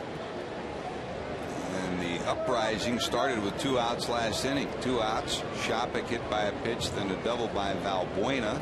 Eventually scored him. There's Victor, flied out and walked on a 3-1 pitch in the 3rd. They'll get 1 at second. Gonzalez turns it into 2. Second double play of the afternoon, 38 on the season. And boy, does that defense help. I'll tell you what, Ramon Hernandez plays this just like a catcher. You get down there to block it, and then of course you never have to worry about a catcher playing first base as far as his willingness to throw. We've seen some catchers around the league, George, that are more reluctant to even throw the ball to second base, but Hernandez, Votto, those guys will get it over there, and that's a 3-6-3 twin killing. Great time for it too. That new first base glove he has is almost as big as his catcher's mitt, isn't it? He's getting used to it. He's been using it a lot of late. Let's hope he doesn't have to use it too much. As much as I like Ramon Hernandez in the lineup, I like Joey Votto a little bit better. If you joined us late, Joey a little bit under the weather today.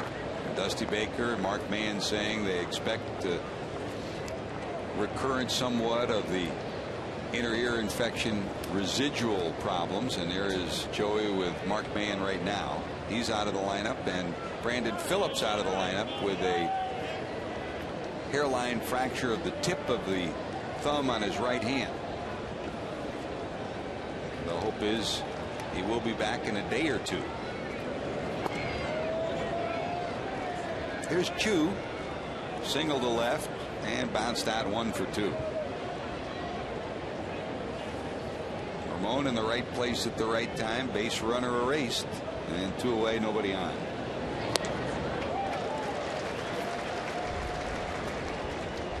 Everybody takes their time sitting next to the mentor, don't they? Well, Wilkin Castillo next to Mario Soto. Yeah, he just got called up this afternoon. George made the drive up from Louisville,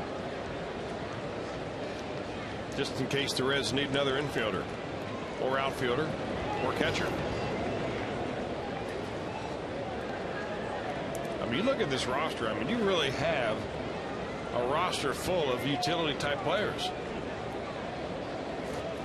Hairston, Rosales, they can play around quite a few different positions. Got Wilkin Castillo, who can do all those different positions. You've got a pitcher who can be your best pinch hitter. And another pitcher who just picks up another strikeout. It ends up being a 1-2-3 fifth. Reds go back to work. Top of the order due up. They lead it 2-1.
Baseball card set featuring Bruce, Votto, and the 2009 Reds, courtesy of Cons. Get your tickets down by calling 513-381-REDS or go to Reds.com. Always one of the fun giveaways of the year, the Cons baseball card set, including Jay Bruce. Bruce due up third this inning as we go to the fifth. Taveras, Jerry Hairston Jr., who homered to give the Reds their first run, and then Bruce. Well, you expected pretty good pitching, and these two teams have gotten it so far in a 2-1 ball game as we head to the fifth. Last year's Cy Young Award winner in the American League, Cliff Lee. What a year. 22-3, an ERA of 2.5, led the league in wins, led the league in earned run average. For an Indians franchise that usually relied on offense, he was in rarefied air. We forget often about those old Indians pitchers' names like Sudden Sam McDowell. Boy, could he bring it, huh? You're not kidding about that. Last time a lefty led the league in earned run average for the Indians. Bob Feller. Man. Rapid Robert. There's a breaking ball that freezes Taveras, so Willie's 0 for 3. A strikeout for Lee. That's his second strikeout of the afternoon. He has used his curveball very sparingly this afternoon, has Cliff Lee. He's got a big one right there, and he throws it exactly as designed. A little backdoor action where you come and hit the outside corner. The right-handed hitter gives up on it.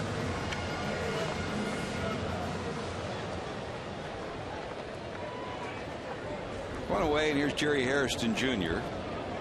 Homered his 5th of the year in the first. The Reds led 1-0 at that point. Bounced into a fielder's choice in the third.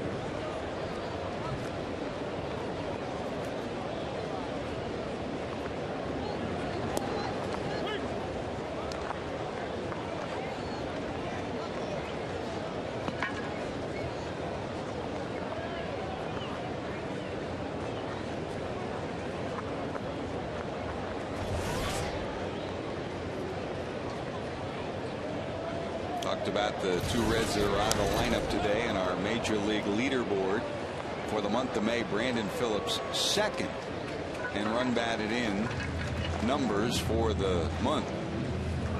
So the Reds lose a big chunk of offense, and there's a second out of the inning as Hairston is retired here in the fifth, and that'll bring up Jay Bruce.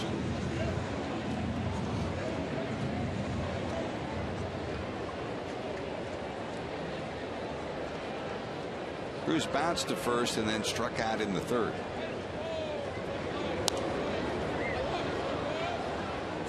He leads the Reds with his 12 home runs. Against lefties coming into today, though, he had only one home run, was hitting .214.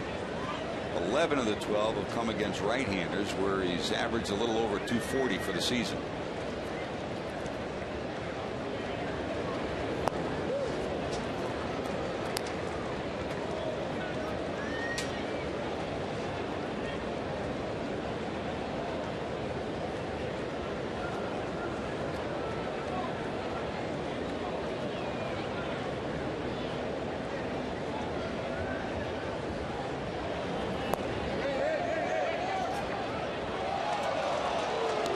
Drake said, yep, he went around.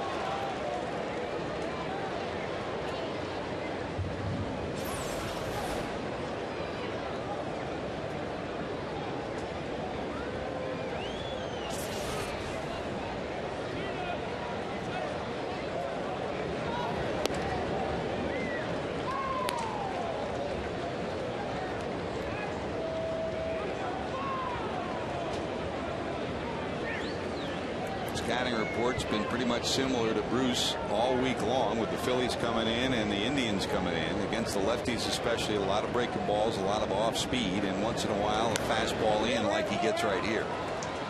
Not many of those, though. Most of the fastballs he's seen have been off the plate. And they've been down too, George. They know that he's anxious right now, and it's a typical thing for a young player like Jay Bruce that, you know, you're in a little bit of a mini funk. And although he had 5 hits in the series against the Phillies, he did go hitless in the first game against the Indians. Didn't do much last night. And so you begin to press a little bit. You start swinging at pitches that are just outside your comfort zone, and experienced pitchers can sense that. Hit pretty good to get enough of this one. Warning track. Sizemore looking up. It is caught.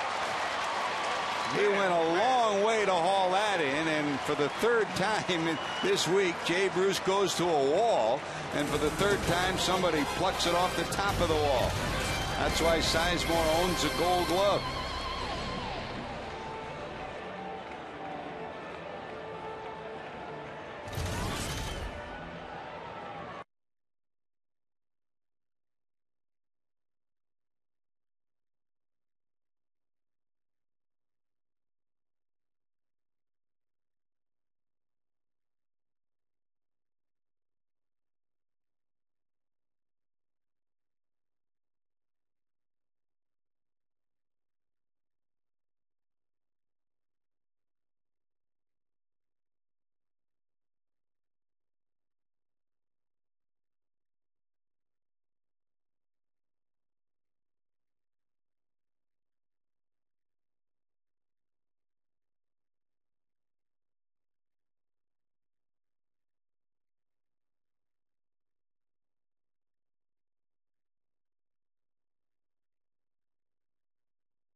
Hours makes, or less than 24 hours, is Joey Votto not in the lineup today. And Brandon Phillips, guys, you talked about it. He doesn't know what to do with himself down here because he's a guy that has a routine. He takes ground ball after ground ball during BP when he's not hitting. He's in the cage. He's working out.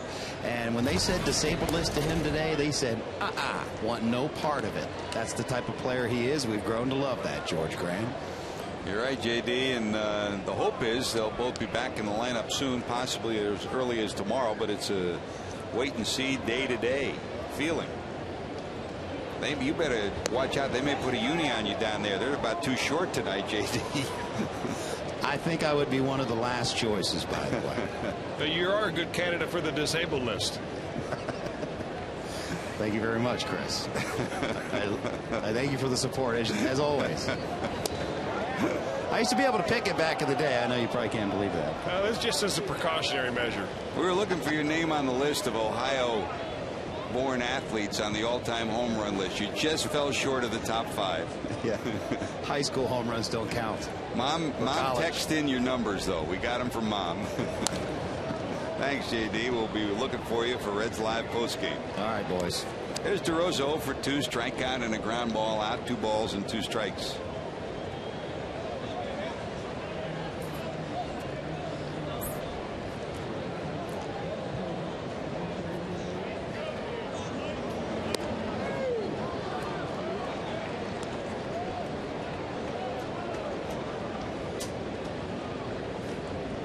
They started with the Cardinals in Milwaukee in a flat-footed tie for first place in the Central. Hey, Kansas City has scored a run against the Cardinals, Chris. Amazing. 1-0 Kansas City leads St. Louis. They're in the 3rd. That's a news flash right there, because over the last 5 games, I'm not sure if there's a team out there that has been for a long time as good as the Cardinals pitching has been. Over the last 5 games, they have given up an earned run average of 0.25. I think that, what is that, 1 run in the last 5 games until Kansas City pushed one across here in the 3rd inning out there in St. Louis. 3-2 to DeRosa. He got it. Strikeout number 4 for Cueto, first out of the 6th inning. Pretty good looking slider right here. When he stays on top of it, it's got side movement and tilt. Look at that ball go straight down. Mark DeRosa's got no chance. He was blown away his first time up. Strikeout number 2 in the 1st inning when Cueto zipped the fastball by him.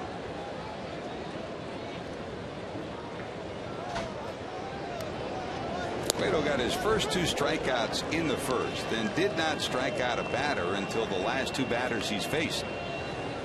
Composure back again, pacing back on the mound again. 1 out here in the 6th. You know, George, and that's the other difference. I mean, there's many differences between last year and this year with Johnny Cueto. One is his composure on the mound. The other is damage control, like he did, you know, in that inning in the 4th when they scored a run. That inning could have gotten away from him. He turned the lineup over, and now you're looking at seeing the top of the lineup with a couple of runners on base and got out of it. But his stage presence on the mound is, you can just see it just by watching him. He just looks like he's more in control out there. He's not rushed. He's not intimidated. Not afraid to pitch inside. And in times of trouble, he becomes his own best pitching coach, which is what you have to be.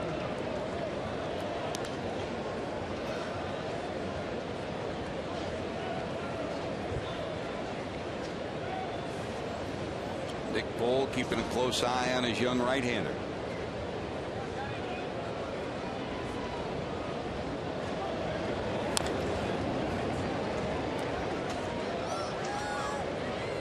Last year when we faced Cliff Lee, it was Edinson Volquez who was off to the brilliant start, and everybody was pointing at the big showdown. Volquez and Lee going at each other. They were both off to brilliant starts. And this year it's Cueto against Lee. Hannigan holds on. That's back-to-back strikeouts, 5 on the afternoon, 2 away here in the 6th. Actually, for Cueto, it's back-to-back-to-back. He struck out the last batter of the 5th inning, and now he gets the first 2 of the 6th. Again, that slider's beginning to work for him. And there comes the catcher, Kelly Shopik, who walked and was hit by a pitch. Francisco takes a seat, now 0 for 3.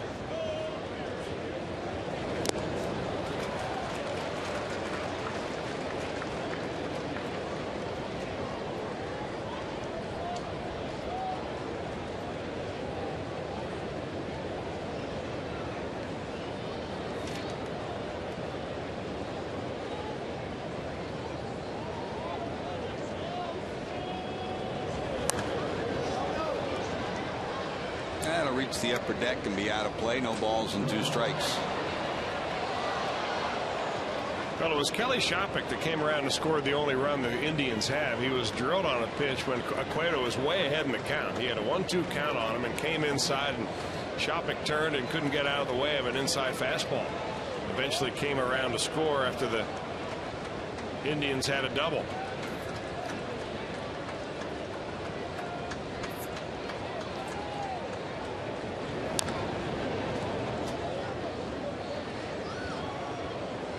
And here's the difference between 2008 and 2009 for Reds starting pitching.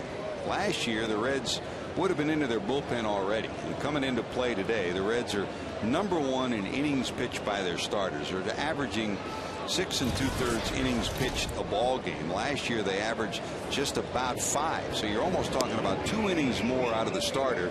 That keeps you out of middle relief. Well, George, the reason for that is the fact that it's all about pitch efficiency. Yes, you have to have quality pitchers to be able to go deep into a game. The Reds have that, obviously. Volquez, Harang, Arroyo, Cueto, Micah Owings, all quality pitchers. But the fact that they're more efficient with their pitches this year, especially Johnny Cueto and Volquez. Volquez, that's still an issue for, but not so much for Cueto.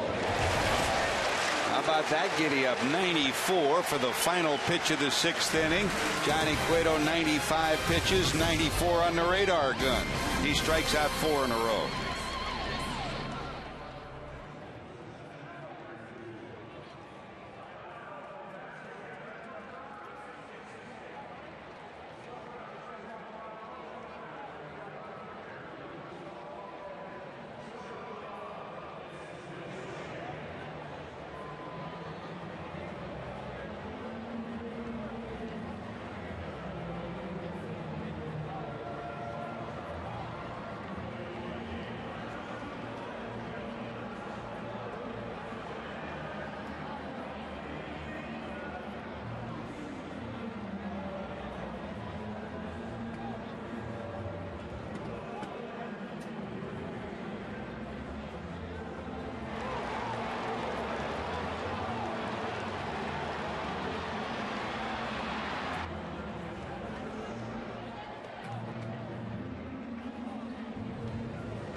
Coffee Scan brought to you by Frost Brewed Coors Light.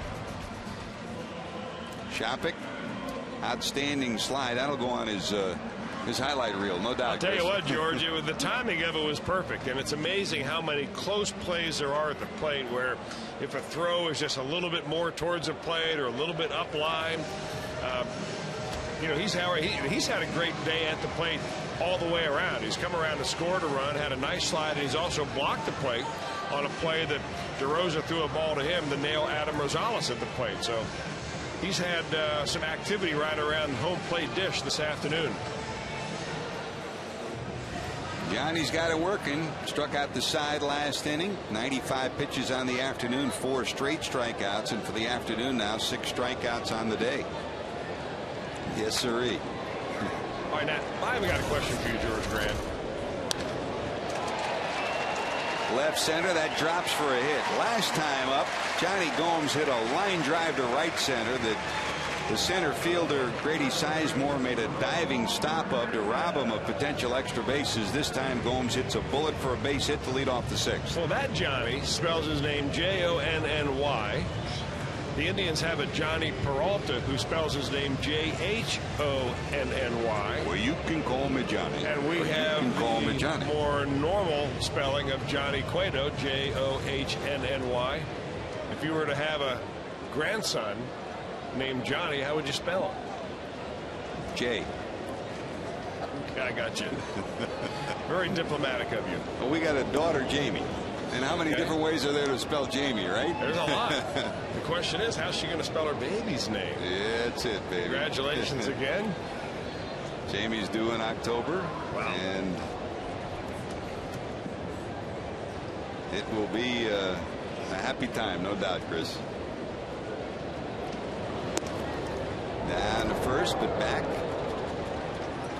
is Gomes. Hey, Reds fans, for a great tasting quality meal for your family, pick up a bag of JTM beef or chicken Philly cheesesteaks from your favorite grocer.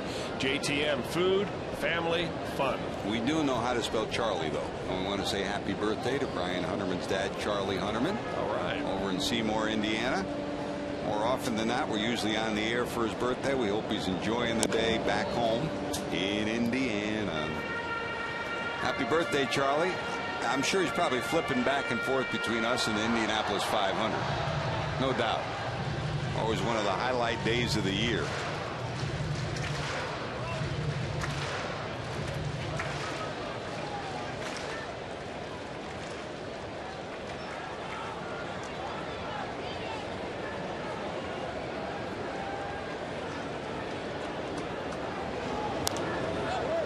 Up. Is there going to be room? Shopik back. He'll run out of room.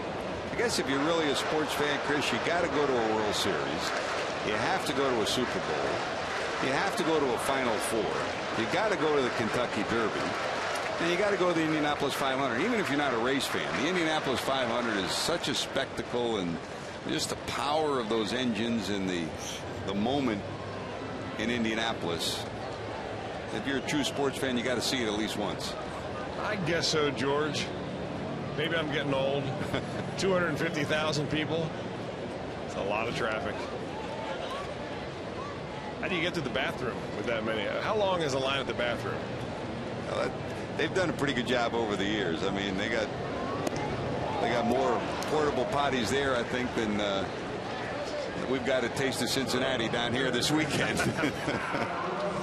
Swing and a miss. Hernandez retired. There's your first out.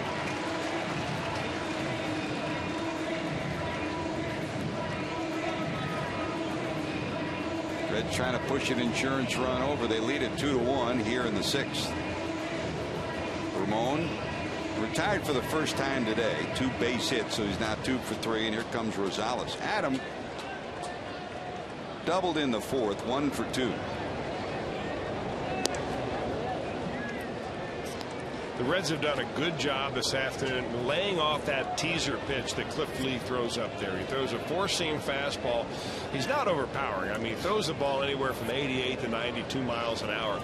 But he throws it in such a spot that it's just tantalizingly tempting for you to swing at.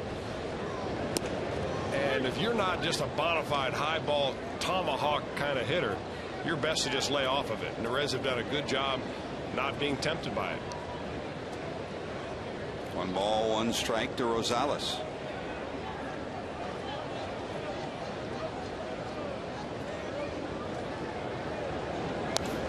Now, how did you and Debbie decide on your kids' names? I mean, we're movie credits. Yeah. Buy a book. We bought a book. I've got a whole shelf full of baby names books, and we didn't use them. We just sat around. In fact, we didn't watch the movie. We just fast forward to the credits at the very end. Hey, there was a key grip with an interesting name. How about that?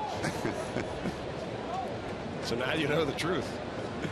Although we're pretty conservative. Carrie, Aaron, Daniel, McLean, Yep. and Grace. Daniel came from your dad? Yeah. Yep. Swing and a miss. Rosales retired. So how about Lee? He battles back. It's 2 strikeouts, and the runner's still anchored at first. Well, after several fastballs up, he throws one down and gets it right by Rosales. Both of these pitchers have really settled into their grooves, and we kind of build this at the beginning of the game as a good pitcher's duel. And often when we do that, it turns out to be a 10-9 barn burner of a game. But today has exactly been as billed. 4 strikeouts now for Lee. How did you save those baby books, baby name books for the kids when they're going to have kids now? Debbie saved everything. That's it. That's a shot. It is fouled on the left field line. And we went through the same thing too. Jamie's got her own book. She already went to. She works at the Harvard Library in Boston. Well, so she's got every book you ever could find about the genealogy of names. She's got to zero in on a girl. She knows it's going to be a girl, and we will see how it unfolds in October. She's going to get you reading one of these days, isn't she? You just won't get me texting and twittering. I'll read though. In the dirt, going to second is Gomes.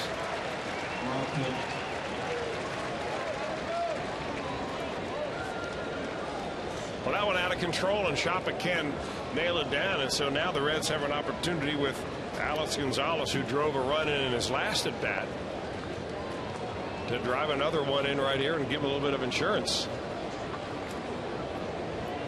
Reds push a runner in the scoring position. Eric Wedge has had all kinds of trouble worrying about pitching. The guy on the mound has not been one of the days where he's had to worry most of the time, and today another story of it. Blue, left center, that's going to get a run in. Here comes Gomes. And the Reds have played that on. They lead it 3-1.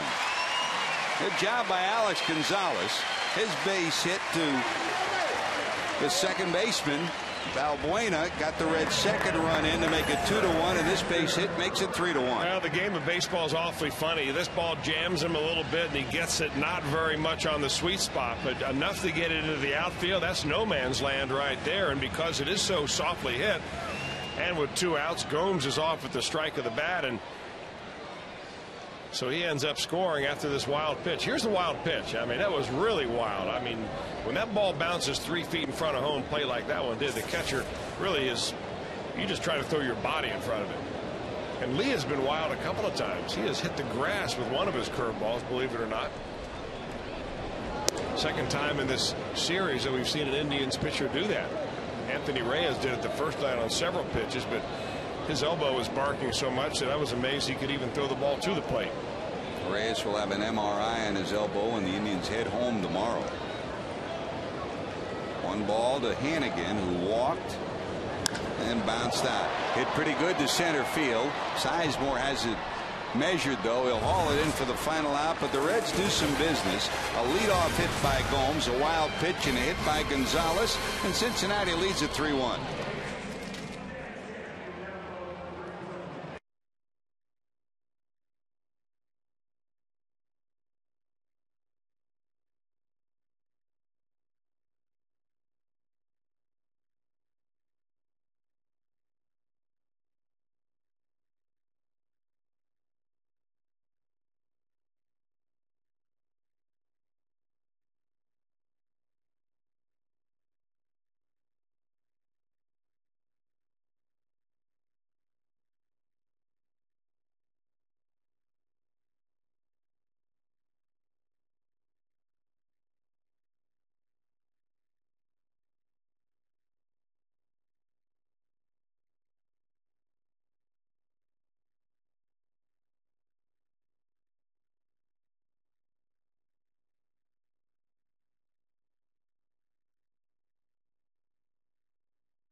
lead it 1-0.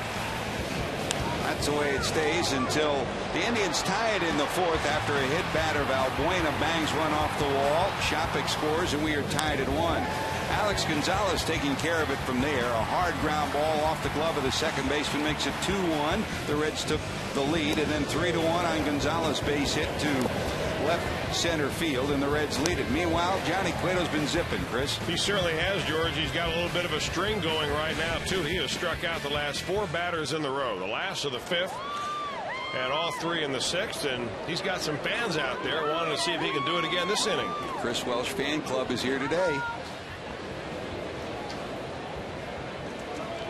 Here's Johnny back to work. He struck out the final batter in the 5th, all 3 in the 6th. 6 strikeouts on the afternoon, and here's Valbuena, who hit one off the base of the wall and right, and that pushed in the lone run that the Indians have to this point. A run, 4 hits. That's all Johnny's allowed. As he approaches the 100 pitch count, 97 on the afternoon.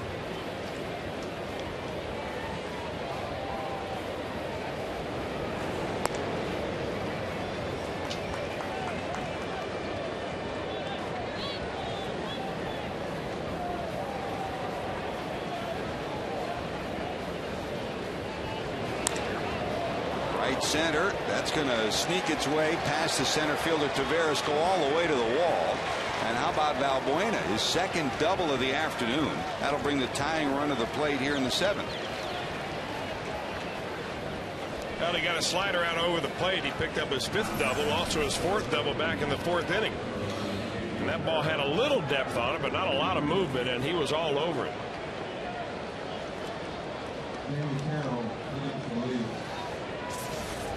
So that extra run the Reds pushed across in the bottom of the 6th inning, very important right now. Well, with a pitcher spot due up, Jamie Carroll will come out to pinch hit.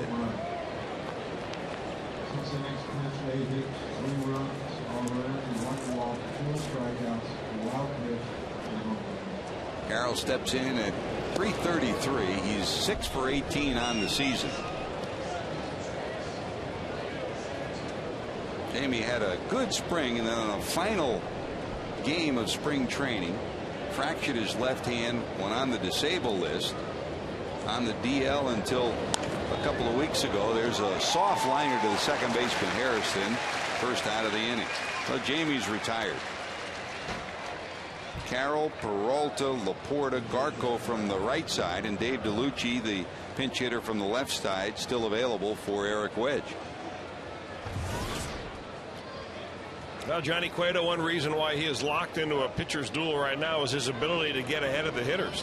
20 of 27 first pitch strikes, and not all of them with fastballs. He's been around the plate and around the plate and around the plate.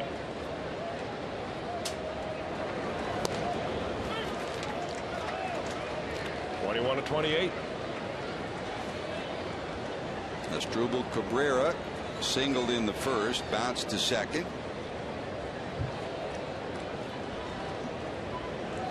And popped out in foul territory his 3rd time up.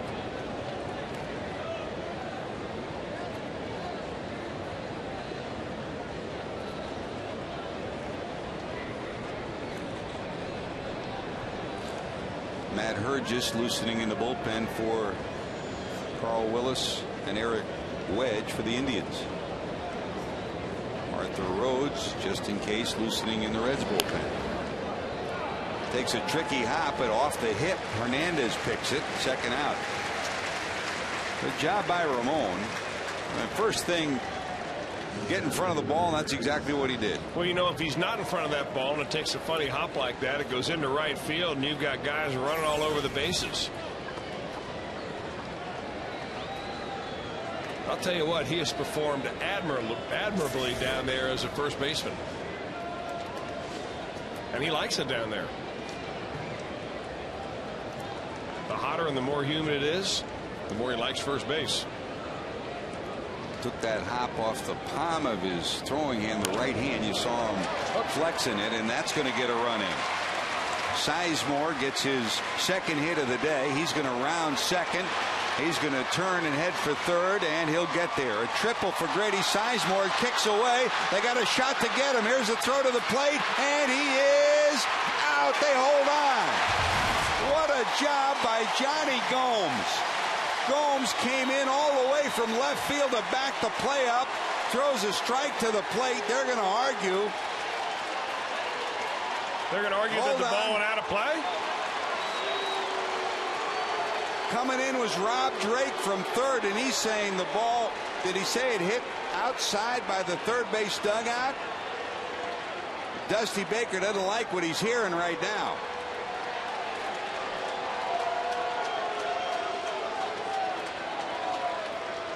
Well, you got the rest of the umpiring crew instructing the Reds to go back to their positions.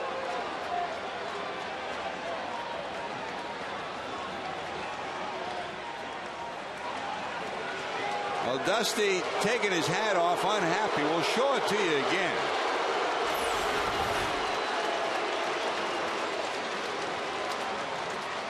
Doesn't go out of bounds there.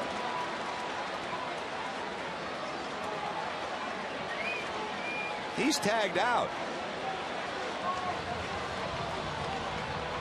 And I'm not sure what Dusty was told. Rob Drake was the one that came in and talked to him. We'll try to get a clarification.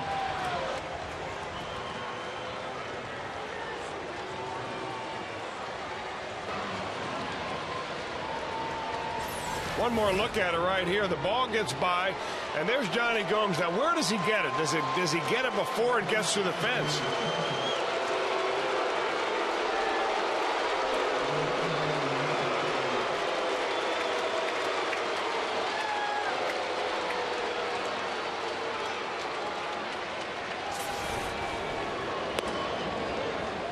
Take one more look. The ball never goes into the dugout area. The throw to the plate. And at the plate, the home plate umpire, Mark Wegner, called him out.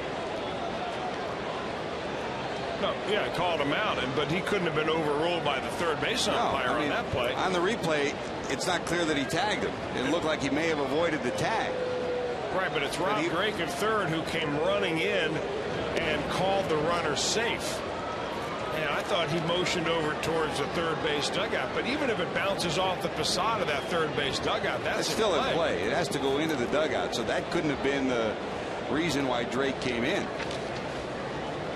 Though in any event, we've got a brand new ball game. It's tied at 3.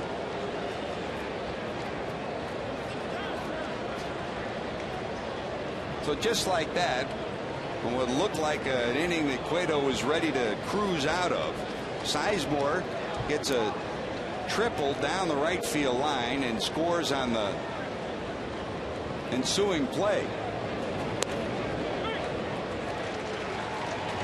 Take a look. See if we can look one more time and see what we can see Rob Drake do. Is he saying there's interference, that he was interfered with? He's saying that Rosales interfered with the runner at third, and it does not appear that that ever did occur. That's what he's saying. He's saying Rosales interfered with Sizemore trying to score. And on the replay, you see there that, yes, he did tag his elbow. But what we see now on that last replay, watch Drake. He's saying that there's interference right there, that Rosales interfered with the runner trying to score. And that allowed the runner to score, so we are tied at 3. He's looking at the play by the dugout, then he looked over.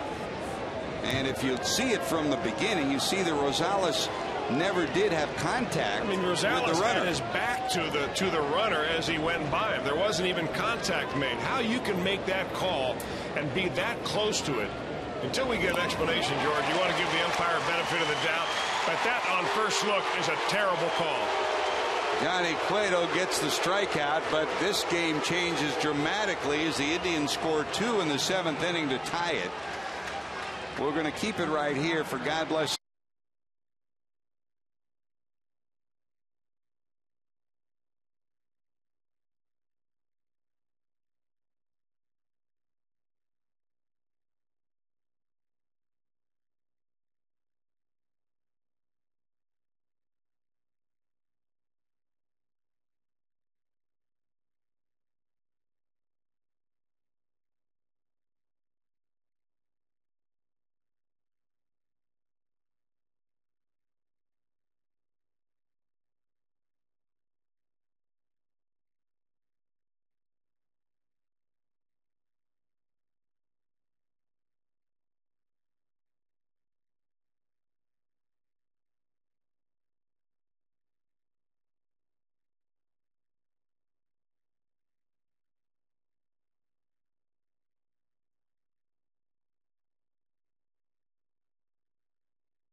All right, we're going to give you another look. That's Rob Drake, the umpire, Sizemore at third, and Rosales. And as Drake looks over, he's saying that Rosales interfered with the runner trying to go from third to home, and he called interference. Here's another look from the other side.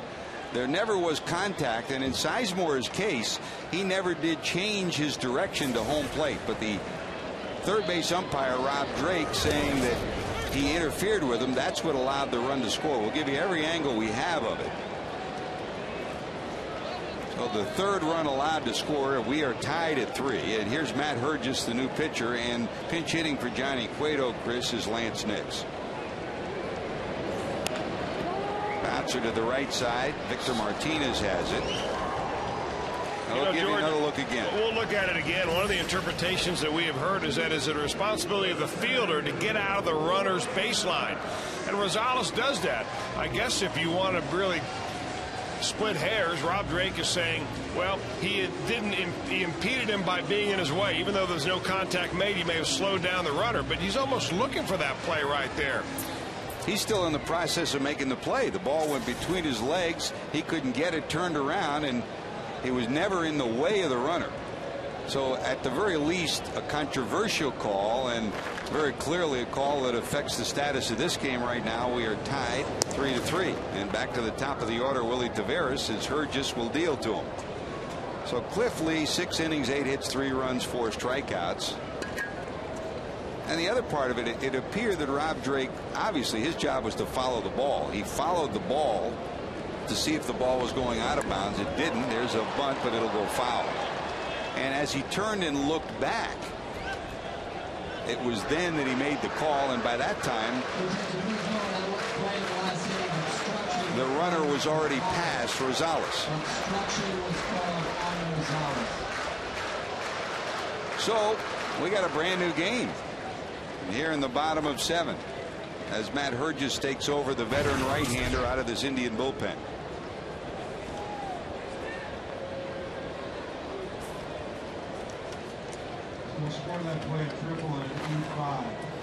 So with the interference, you would charge Rosales with an error. It would go as a triple for Sizemore, and an error that would allow the run to score. Fly ball to left. Francisco, edge of the warning track, will haul it in, and Taveras is retired. 2 outs here in the 7th. Actually, George, the correct term they use is obstruction on that play. When a fielder interferes with a runner running, it's called obstruction. But I still don't see it. And I can look at that play 1,000 times, and I know that Rob Drake, as soon as this game's over, they'll go back into the umpire's room and take a look at it too. Of course, at that time it'll be too late. And I'm hoping to be at least educated by the rule. Fortunately, today there's an umpire supervisor in the ballpark who might be able to get an explanation from him so we understand the ruling completely. Rich Rieker is here. He's here today and tomorrow. Well, in any event, it's in the book, and we're tied 3-3. You'd almost have to be looking for that call to make that call. No, the other part of it was Rosales was in the process of still making a play. You're right. The ball went past him. He turned around looking for the ball. It wasn't. He doesn't know if the ball may be bouncing back to him. He had his back to the runner. Usually, obstruction is called when the fielder intentionally impedes the progress of the runner. Like if you fall down over him after a ball goes through in the center field on a stolen base, and the shortstop falls on the runner and keeps him from getting up. That's a typical obstruction play. 3 walks, 7 strikeouts, 2 hit batters, and a wild pitch.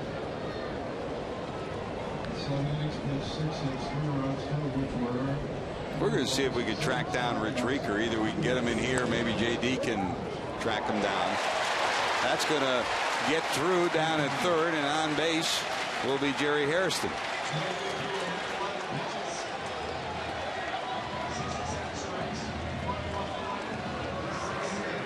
So it'll be the 7th error of the season on Mark DeRosa down at third, and the Reds have a life with 2 outs here in the 7th with Jay Bruce coming to the plate.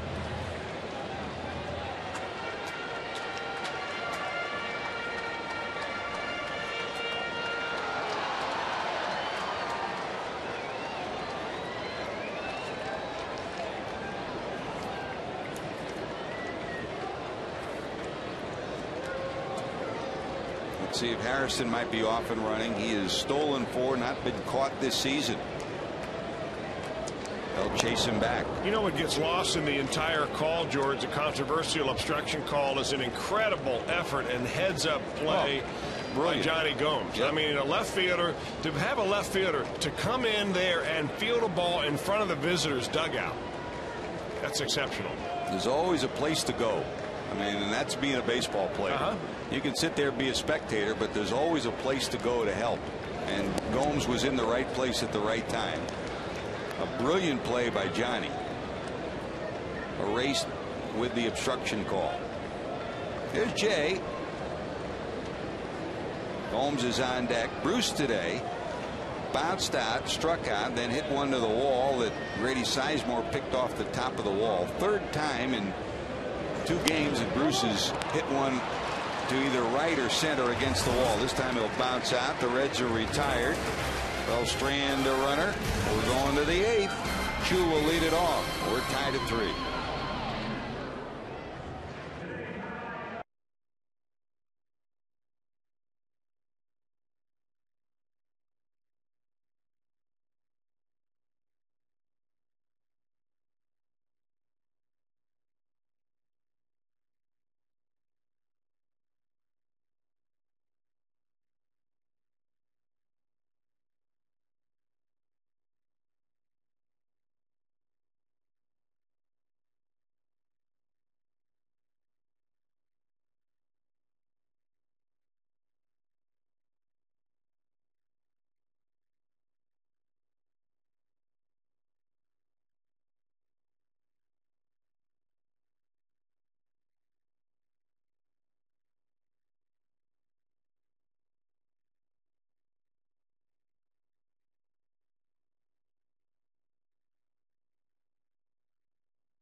Got you under our wing, and by your Cincinnati Northern Kentucky Honda dealers. Visit mycincinnatihondadealer.com for current offers. Thank you. Well, back at Great American Ballpark, we just got finished talking with Rich Rieker, umpiring supervisor, who's here. And Chris, as he explained to us, he stated very clearly it was the umpire's judgment call that if in fact that the fielder, after the play is made, in any way forces the runner to change his course of direction, there does not have to be contact, then obstruction can be called. Not should be called, can be called. And Rich Rieker, again, he has not talked to Rob Drake, and he will after the game is over, but the way he explained it to us was that it's clearly the discretionary evaluation of the umpire. If in any way he had to alter his course to home plate or to the next base, then obstruction would be called. Obviously, that's the stance that Rob Drake will take. And the onus is on the fielder if you're not making a play to get out of the way of the runner. And after the ball got by Adam Rosales, he was no longer making the play. So as he turned, if he didn't make an effort to get out of the way, this is the interpretation of the rules. It's up to and he impeded the runner in any way, made him change his course to go to home, slowed him down, whatever it is. Even with no contact, you can be called for obstruction. There's David Weathers, the new pitcher for the Reds, and here's Chu, who sends a single to center field.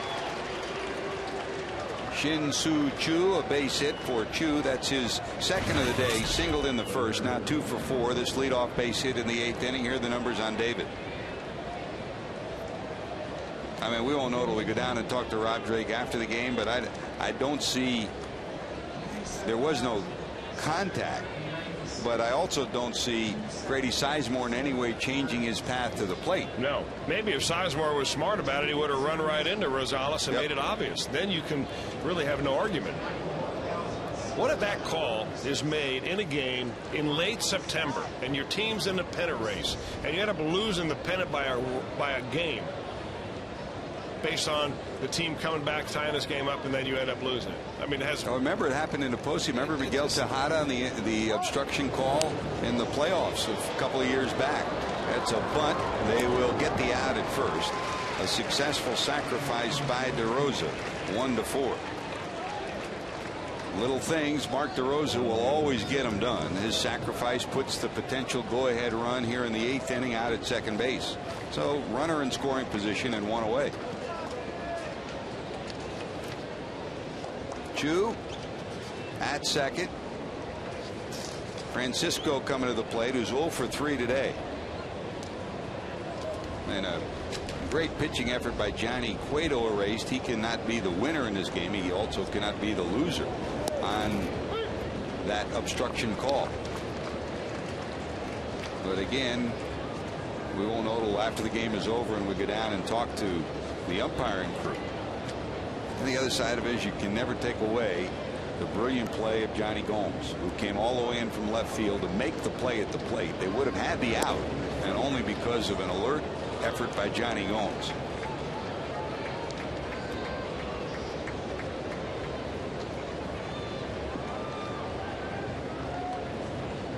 One out, one on. Francisco at the plate with Chapek due up next.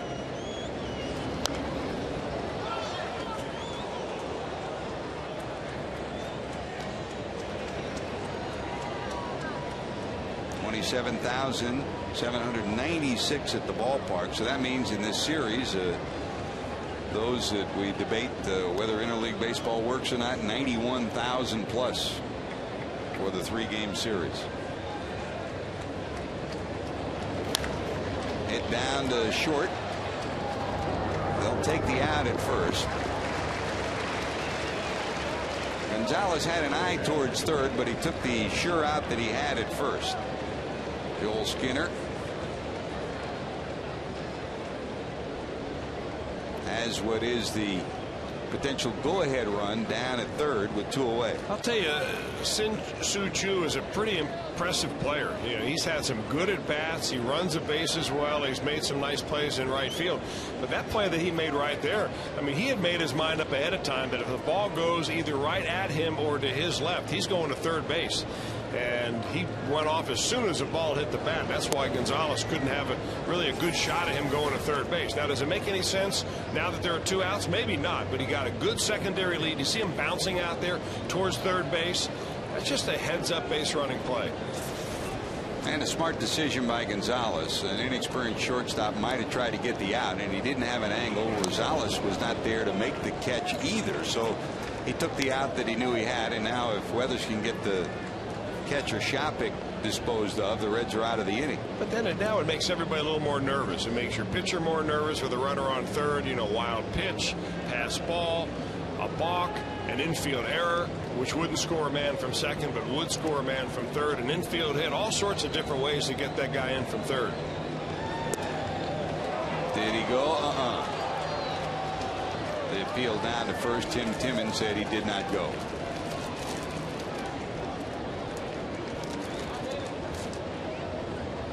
Danny Herrera for the Reds, loosening for Cincinnati. Rafael Betancourt loosening for the Indians in their pen.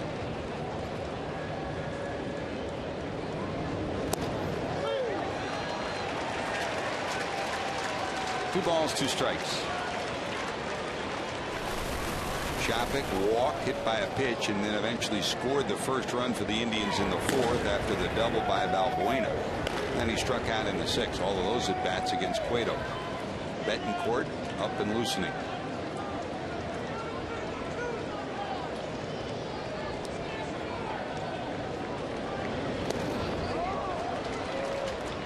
And we'll go full 3-2.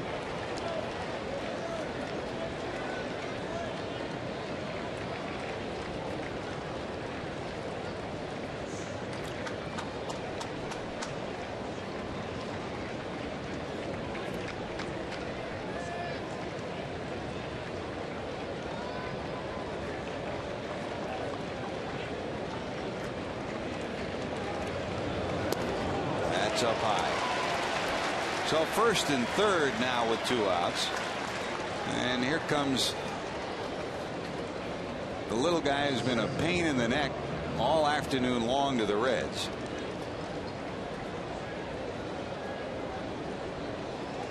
The second baseman, Luis Valbuena. Valbuena doubled to right and a play that eventually allowed the first run and tying run to score in the 4th. And he led off the 7th with a double to center field. 2 for 3 on the afternoon.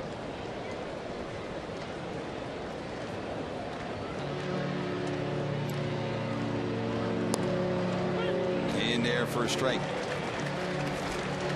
Looking ahead at the bottom of the 8th.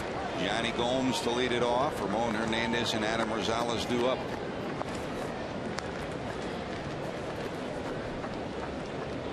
Chu represents the go-ahead run down at third.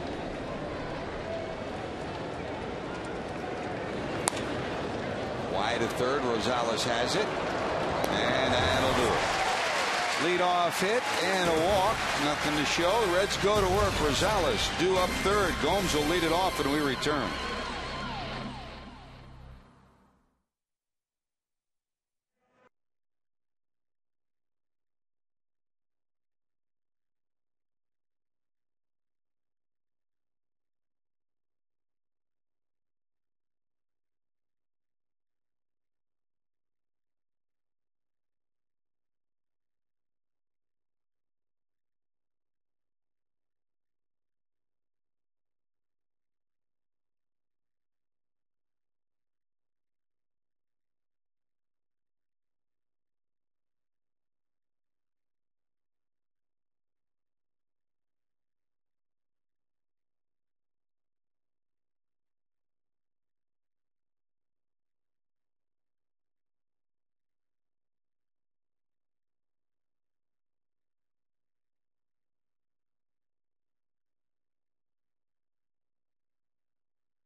A 1-6-3 started nicely by Cueto in self-preservation and then turned brilliantly by Gonzalez.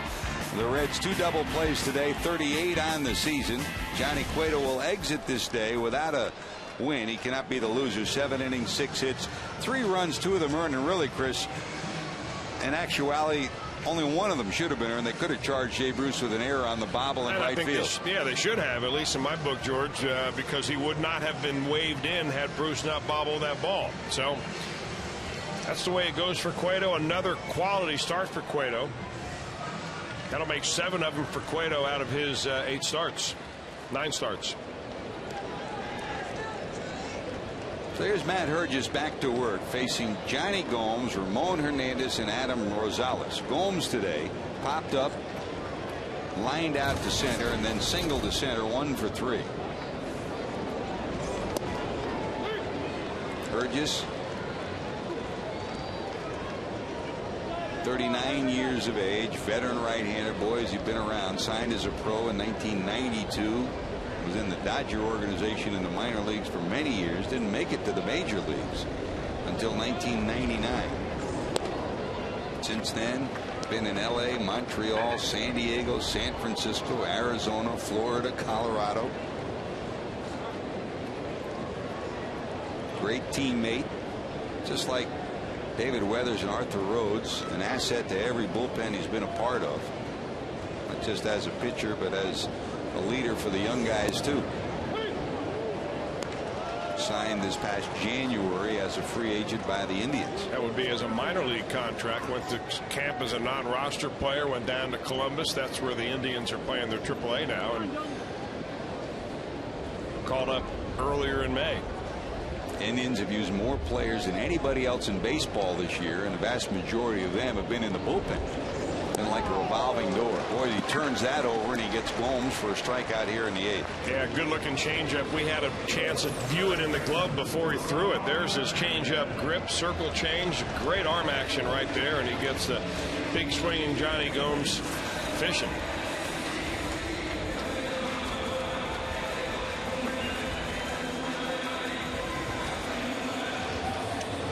So one away in the bottom of 8. And here's Ramon. Hernandez today singled twice and then struck out.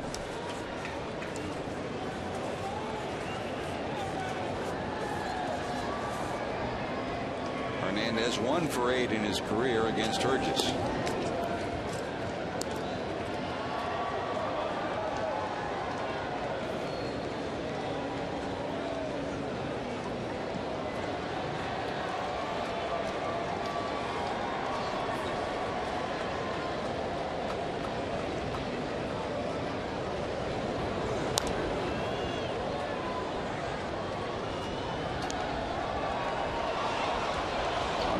Strike to the Reds first baseman today. If you joined us late, Cliff Lee started 6 innings, 8 hits, 3 runs allowed. Johnny Cueto 7 innings, 6 hits, 3 runs, 2 earned allowed. Not in the lineup today, Joey Votto with some residual effects of the inner ear infection, and also Brandon Phillips with a hairline fracture of the tip of his thumb on his throwing hand. Not placed on the disabled list, but not in the lineup today. It'll be a day or two probably before he can get back in the lineup. So in essence, Dusty Baker playing short again today. Prior to the game, Homer Bailey sent back down to Louisville. Wilkin Castillo called up. A rocket shot, but caught by the shortstop. Here comes Adam Rosales, and here's a reminder. You want sports, you want entertainment, we've got it weeknights. The best sports show, period. Presented by 1-800-SAFE-AUTO. Join Chris Rose, Carissa Thompson for the best sports show, period. Weeknights right here on Fox. 2 away, and Rosales was 1 for 3, a double in the 4th.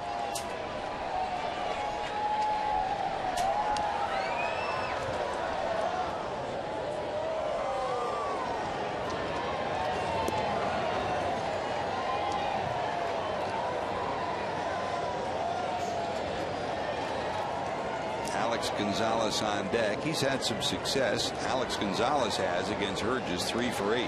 Rosales obviously facing Hurgis for the first time.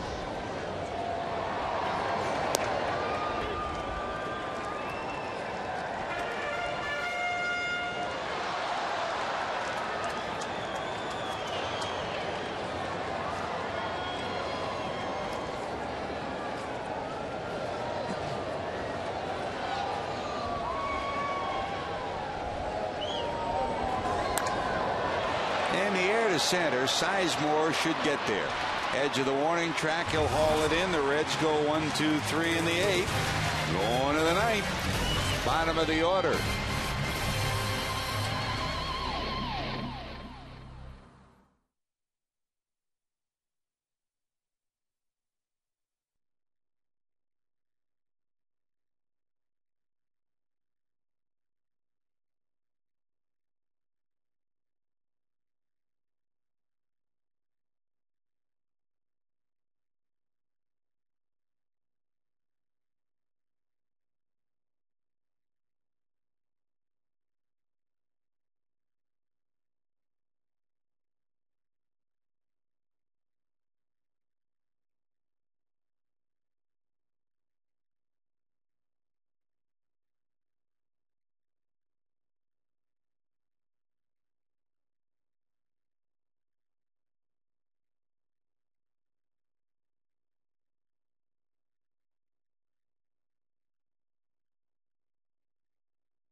heat of high heat, and play at the Recreations Outlet Play Area, the Carpetland Run It Out track, and more. Get your tickets now at 513-381-REDS or go to reds.com. Fun place to be at the Fan Zone. Great to have you with us this afternoon at Great American Ballpark. 27,796 today, over 91,000 for the 3-game series. We're going to the top of the ninth. Coco Cordero will come in for his 19th appearance of the season, and he'll face the pinch hitter, the lone left-handed pinch hit bat that Eric Wedge has, and that's Dave DeLucci. Well, you'll see Cordero in the ball game, not a save situation, but when you play at home in 9th inning on, when you're tied, there's no save situation possible. So Francisco will come in here and pitch at least the 9th. DeLucci 1 for 1 against Cordero in their matchups. He hits for Hergis, who pitched well, 2 innings and only 1 strikeout allowed. No hits allowed, 1 strikeout for Hergis.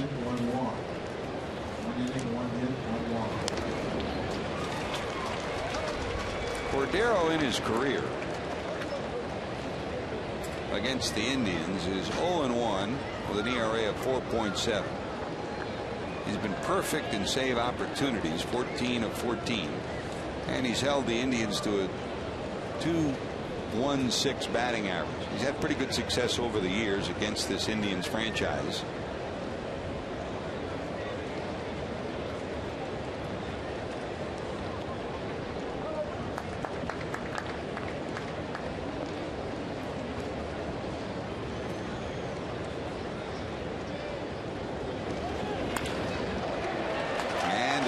Dribbles this one through on the right side for a base hit.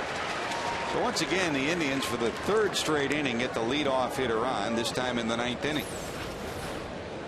Well, they bunted the runner over in the last inning when they got a leadoff hitter on, and Chu DeRosa, a good hitter, ended up having to sacrifice to get the runner to second base. That was only the 13th sacrifice of the year for the Indians. The Reds, by contrast, have close to 30. Of course, that's the difference between American League and National League Baseball. Cabrera has 2 sacrifices. He steps in. Rosales in tight. 4 steps onto the grass at 3rd, showing bunt.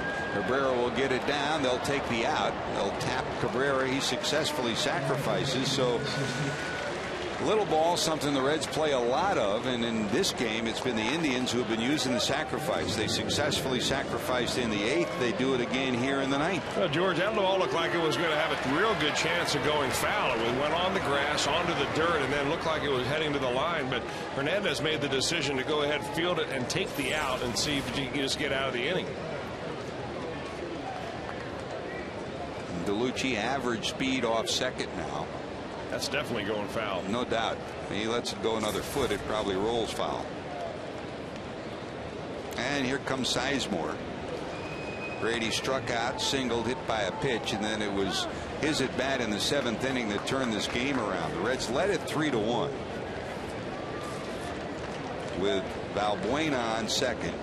He tripled into the right field corner, and when the throw to 3rd got away from the 3rd baseman Rosales, he scampered home, and while he was thrown out at the plate on a great throw by Johnny Gomes, who came in to back up from left field, the 3rd base umpire Rob Drake called Rosales for obstruction, and every replay we showed indicated that there was no contact and there was no obstruction, really. Well, Sizemore didn't change the course of his strides towards home to avoid the fielder. That's up high. Well, that'll be a talked about play, no doubt about it. Talked about, I think, by Dusty Baker a lot. Once he sees the video, you know, Dusty Baker was probably so surprised by the call, he wouldn't really know how to argue that call. And really, you're watching the ball. The ball went towards the dugout, and he was probably watching Gomes at that time, as we all were. And until you saw the replay, you didn't realize what had transpired. There's a bouncer down to first, but foul. Well, in our seats tomorrow and the rest of the week when the Houston Astros come into town, it'll be Tom Brenneman and Jeff Brantley. Meanwhile, this weekend, Jim Kelch from the Louisville Bats comes in to work with Marty Brenneman. Marty and Jim working in the booth. And You know, I thought we had the worry of the swine flu gone, but Marty Brennaman, the Hall of Famer, taking no chances with that golden throat of his. Those vocal cords very important. Does not want to catch any infectious disease, huh, George? We're going to get the CDC calling us after this one. Popped up. Is anybody going to get there? Hannigan can't find it, and he won't get there. He turned and looked behind him, and that extra instant prevented him from getting over to haul it in. Great to have Jimmy Kelch here again, getting a chance to be up with us at the major league level. Major league quality broadcaster for so many years down at Louisville, and we hope Marty's okay. You know what? He's so good, you probably can't even tell the difference. Mask on or mask off. You can stir it up. I wish he'd wear that when we play golf, though. Might muffle some of those mulligans. And you can't eat it at the 18th hole. Kind of tough. Tough to eat those ice cream bars. Maybe he's got the swine flu mixed up with the wine flu. 2 balls, 2 strikes.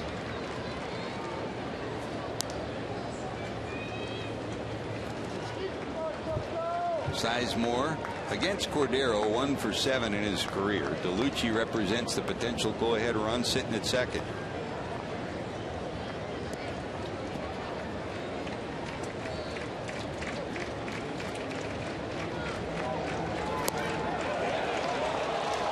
And we're going to go full 3 and 2.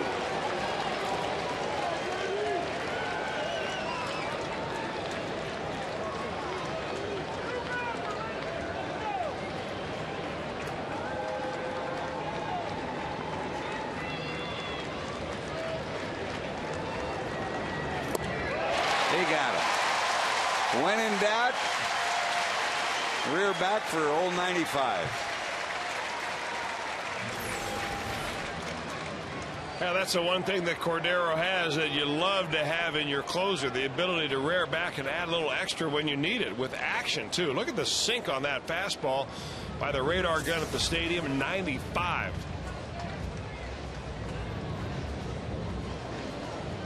Thick pole out to check to Coco as here comes Victor Martinez. Remember, you got first base open. The switch hitting Martinez in his career 2 for 8 against Cordero, and of course the leading hitter in the American League.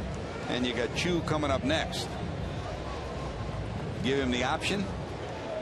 I think that's probably what it is, George. Give him the option. I mean, he certainly wasn't going to go out and say, hey, we know you can throw 95. How about the next one being 105? They want to make sure that if he falls behind Martinez in the count, that you're able to say, all right, let's go ahead and walk him, or maybe this is a good old-fashioned pitch around, but I doubt that Cordero will even buy into that. So here's Victor. Today, flied out, walked, bounced into a double play and struck out. Slider misses inside, ball 1.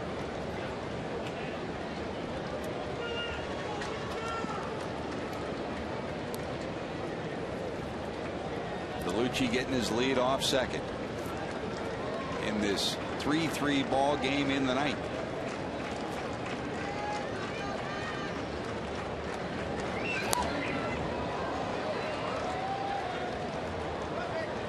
I mean, yes, Victor Martinez will hit some home runs. He's got 7 this year, but what makes him a good hitter is that he'll take that pitch away and go the other way. He has good plate coverage. And he's got a pretty good idea of the strike zone, second in all of baseball behind that guy as far as on-base percentage among major leaguers. Dr. Timothy Krimchek there with Joey Votto by the runway of the Reds dugout. Joey didn't start today, but you never know, Chris. We may see him before this day is over. Well, you know, the way that dizziness that he is, you know, the symptoms that he's lived through kind of come and go. You hope you get him when he doesn't feel bad and send him on up there. He put 2 pretty good swings on the ball last night.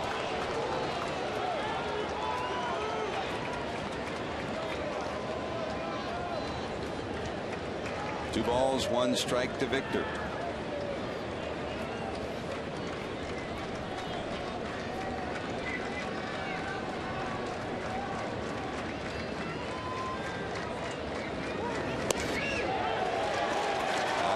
corner. Martinez didn't like that call, but Cordero finally gets a call on the corner.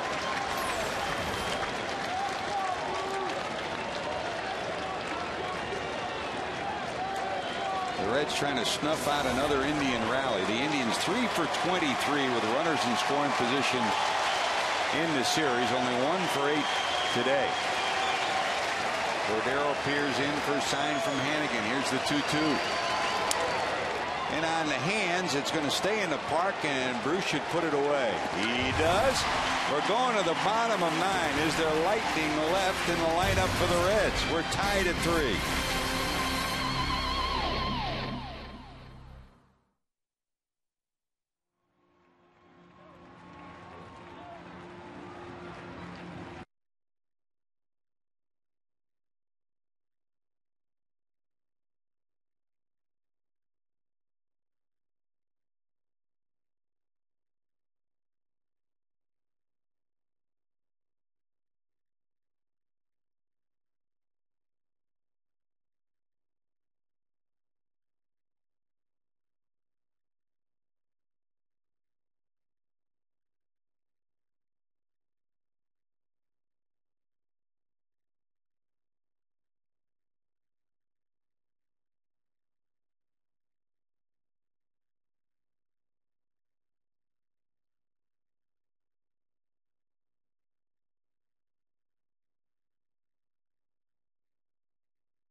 Watch every out-of-market Reds game live. For more details, visit Reds.com, where baseball is always on. Now here we go to the bottom of 9. New pitcher for the Indians will be Rafael Betancourt, on for the second time in the series. And for the Reds, it'll be Alex Gonzalez to lead it off. Gonzalez today, 2 hits again. An infield hit and a base hit to center. He's had 2 runs knocked in, and the rally caps are out for the crowd of over 27,000 here at Great American Ballpark. Well, with the series that Alex Gonzalez has had, you wouldn't be surprised if he ends it with 1 swing. He's played great defense. He's had 3 hits in 1 game, 2 hits in another game. And here we go to the bottom of 9. Against Betancourt, Gonzalez is 1 for 3. Hannigan on deck.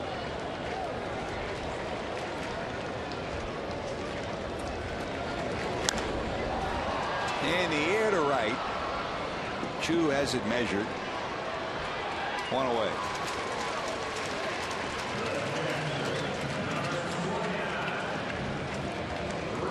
Joey Votto has been at the bat rack. He's grabbed a bat, and with Hannigan due up next, Votto's moved into the on-deck circle, and you can hear the fans starting to rumble behind the Reds dugout because they see number 19 coming out.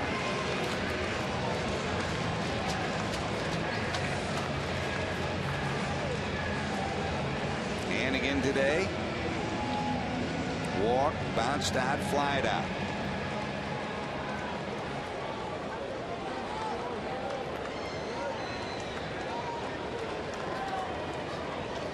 Three runs, 8 hits, and an error for both ball clubs.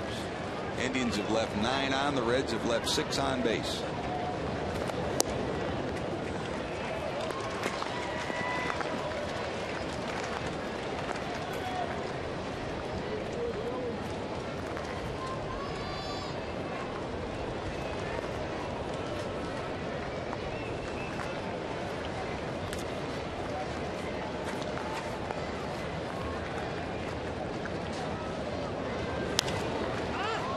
Another fly ball to the right side, and here comes Chu.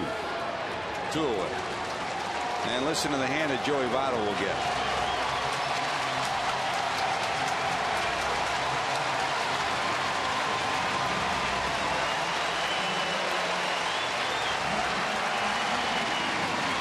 What more could you ask for yesterday? After missing 10 starts, he came back with not one, but 2 home runs to help the Reds in their game against the Indians. The second home run, 436 feet to right field.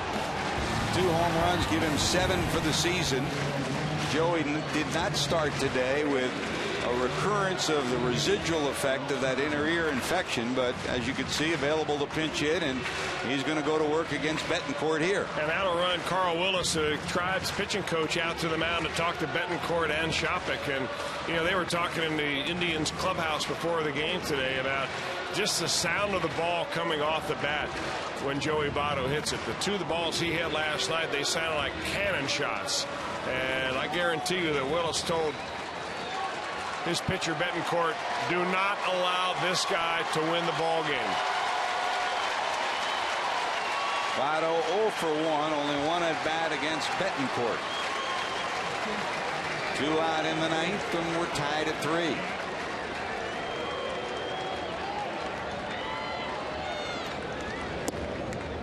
That's down low for ball 1. First pitch changeup.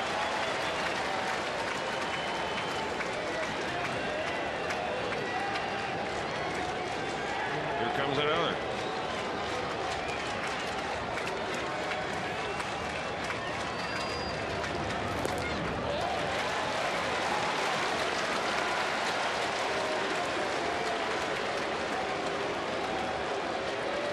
Joey on the season, the leading hitter in the National League. 7 homers, 31 knocked in, and that .371 average. 10 doubles. And every time the Reds have needed something big, he's delivered this year.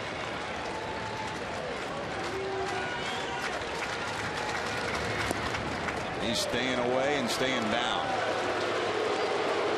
Here is your classic unintentional intentional walk.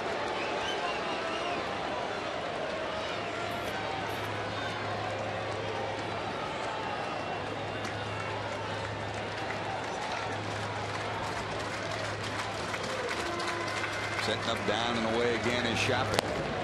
And there's ball 4.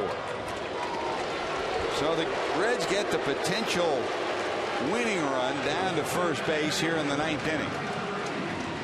And here comes Taveras. Willie today bounced to second, dribbled the ball down the third base line that he beat out for an infield hit. Struck out, then flied out. Eric Wedge checking his Reds lineup card. One right-handed pinch hitter left for the Reds, and that's Dickerson. Brandon Phillips, who did not start, not expected to be able to pinch hit today after injuring his finger last night with a hairline fracture at the top of the thumb. Rivera swings and misses strike 1. Giannis, Owings from the right side, and Wilkin Castillo, the switch hitter, still available for Dusty Baker.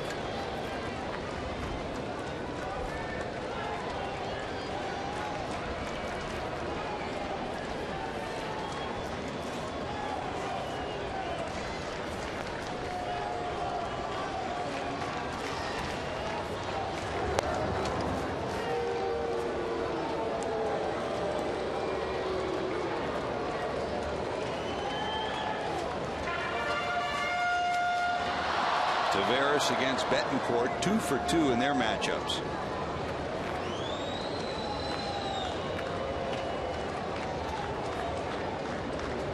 Showing bunt, pops it up, but it'll drop on the warning track. Any way you can get a runner in scoring position, and with third baseman DeRosa playing back, that's as good as a swing away for number 3. 0-2.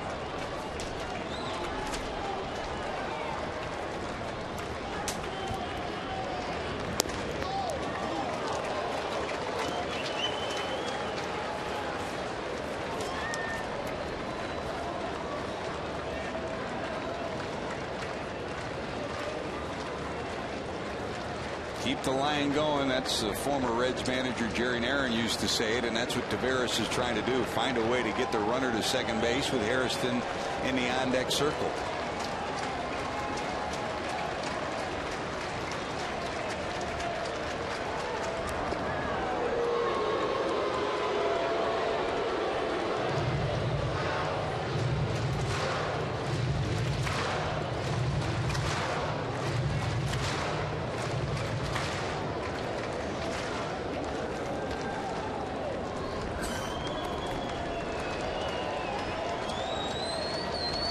Ball and 2 strikes. Betancourt to Taveras. Votto going, and it's pop foul. Votto, big lead and big jump right there.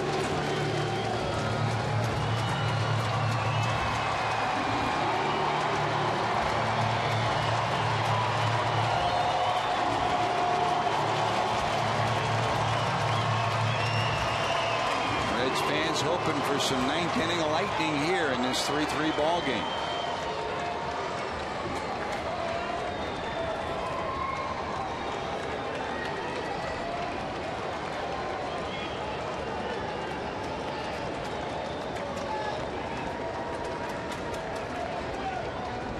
Votto not going this time, and there's a fly ball to right. Going back is Chu. He'll have room. At the warning track, Chu takes care of all 3 outs. The Reds strand a runner. We're going extras, in Cincinnati tied at 3.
To the top of the 10th inning we go.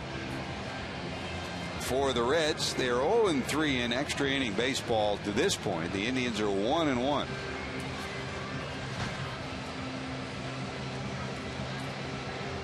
To the 10th we go with Chu set to lead it off, followed by DeRosa and Ben Francisco.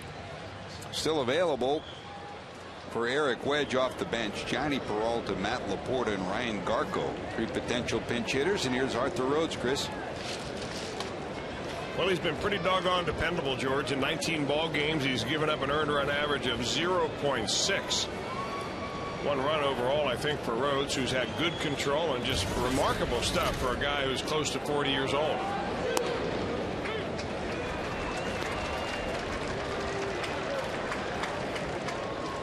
Well, here's Chu. Singled to left in the first, bounced out, struck out, and singled in the 8th inning.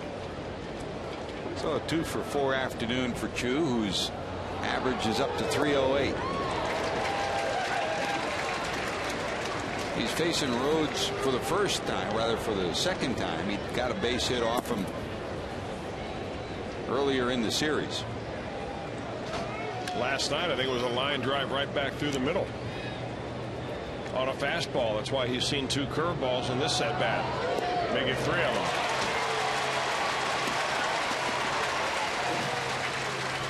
And if nothing else, Arthur learns, huh? Well, you know, he keeps it simple, but he's got awfully good stuff. I mean, that is a nasty yacker right there that he drops on left-handed hitting Chu. At number 1 of the 10th, here's DeRosa. Strikeout, ground out, strikeout, sacrifice.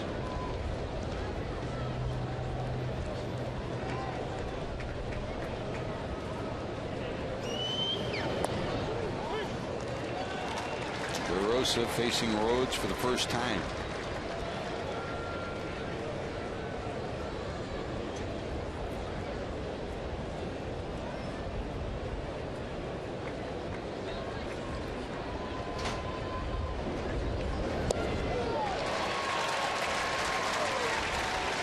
He may be approaching 40, but still some giddy up. A 92-mile-an-hour fastball. I'll tell you what, you have to have good arm speed to be able to throw that kind of curveball that he throws as well.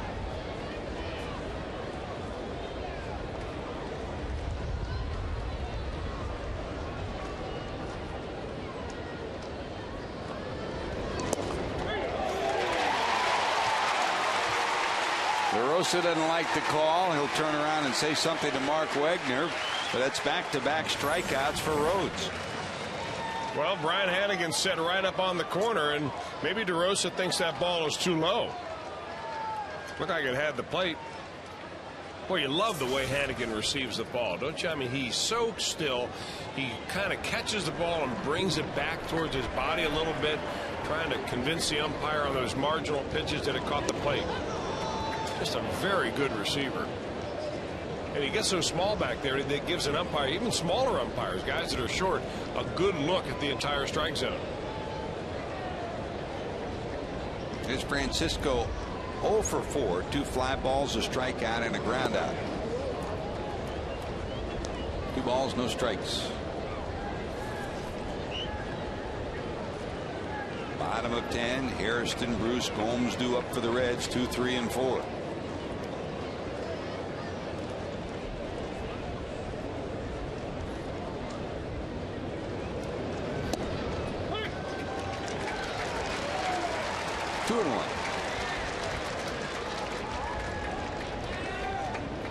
Final score is in. Colorado beat Detroit 3-1. Mets are leading now trailing the Red Sox 7-5. They're in the 6th. Arizona leads Oakland 1-0 in the 1st, and the Yankees and Phillies are tied 3-3 in the 9th. In Chicago, White Sox lead the Pirates 3-2 in the 9th, and San Francisco and Seattle just underway, scoreless in the 1st.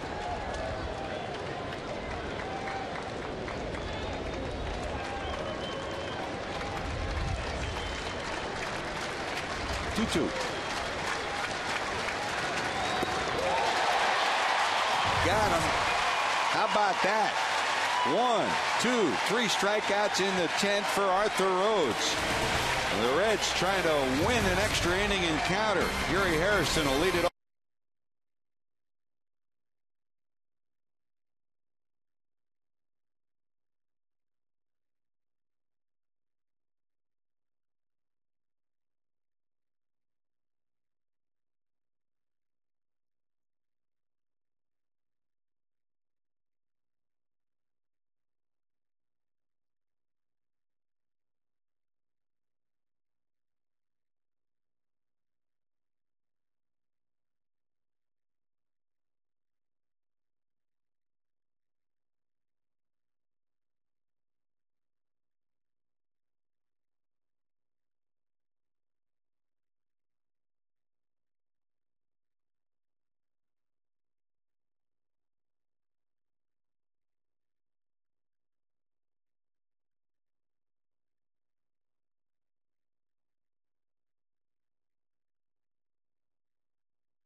NASCAR on Fox heads to Charlotte, North Carolina. Casey Kane trying to defend his title against a full field of the world's best drivers. Coverage of one of the premier events of the year, Coca-Cola 600 from Charlotte, begins at 5 in high definition on Fox. Jeff Gordon's won it 5 times. Can he win it today? What an inning for Arthur Rhodes, Chris. How about good morning, good afternoon, and good night. See you later. 91-mile-an-hour cutter right there put Ben Francisco away. Took care of DeRosa looking and chew on a breaking ball. And that's exactly what the Reds needed. I mean, he brought the crowd to their feet as he walked off the field at the change of innings. And maybe the Reds can push one across right here and make a winner out of Arthur Rhodes. Well, here we go to the bottom of 10. Jerry Harrison started the scoring today with 1 out in the first. He hit his 5th homer of the year down the left field line. The Reds led it 1-0. He faces Betancourt here in the 10th. He bounced into a fielder's choice, flied out, and reached on an error. Well, Betancourt last night threw a lot of fastballs. Today, his second game, of course, you go back-to-back days here, his second inning. He's thrown a lot of first-pitch changeups. Strike 1 to Hairston. He holds on it for a ball. The scoring after the Reds took a 1-0 lead. The Indians tied it in the 4th. A hit batter, Kelly Shopik, hit by a pitch with 2 outs. Valbuena and hit one off the base of the wall in right. Glanced off the throwing hand of Jay Bruce, and by the time they got the ball in, a great slide by Shopik allowed him to score the tying run with 2 outs in the 4th inning, and we were tied at 1. The Reds then took the lead in the 6th inning. After a base hit by Gonzalez made it 2-1, they led it 3-1 on another base hit by Adrian in the 6th. So the Reds led by 2, 3-1.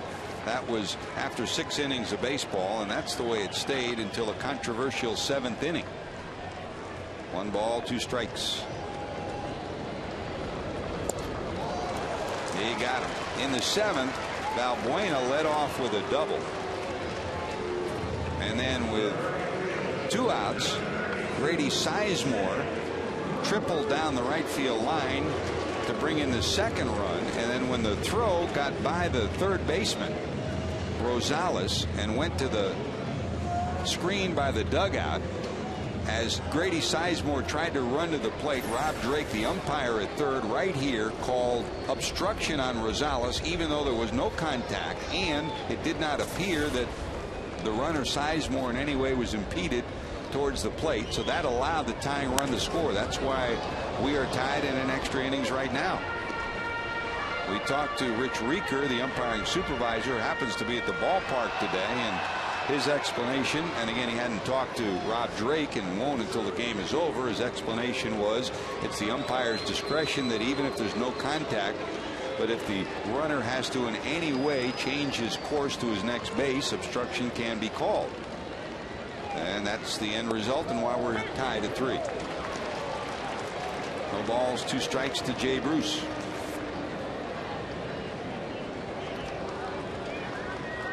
Bruce bounced out, struck out, hit one to the wall that Sizemore made a nice catch of in right center in the 5th, and then bounced out to 1st in the 7th.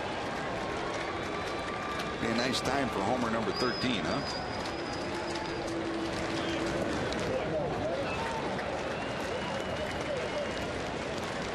One ball, 2 strikes to Jay.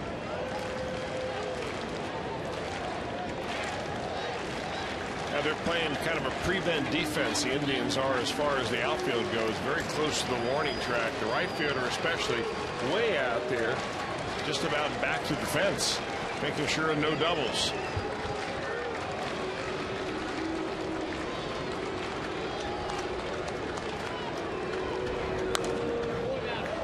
Hangs in there, flicks that one foul. 1-2. Final score, Washington has beaten Baltimore 8-5. Kansas City in the 8th, leading the Cardinals 3-2. Tampa Bay and Florida tied 4-4 in the 9th. Atlanta leads Toronto 10-2 in the 9th. And Texas leads the Astros 5-0 in the 9th. San Diego and Chicago just underway, scoreless in the 2nd.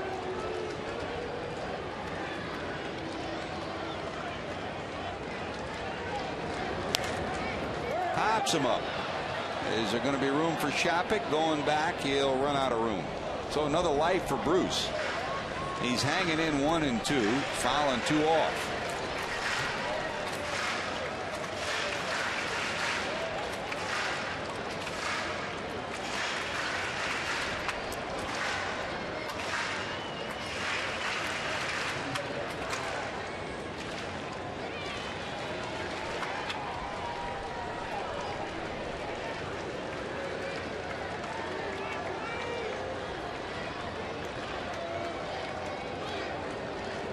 Betancourt to the stretch. There you got it. Well, these 2 10th inning pitchers have been just about perfect. Yeah, Betancourt combination of fastball and then a changeup, and has Jay Bruce way out in front. Nasty pitch right there.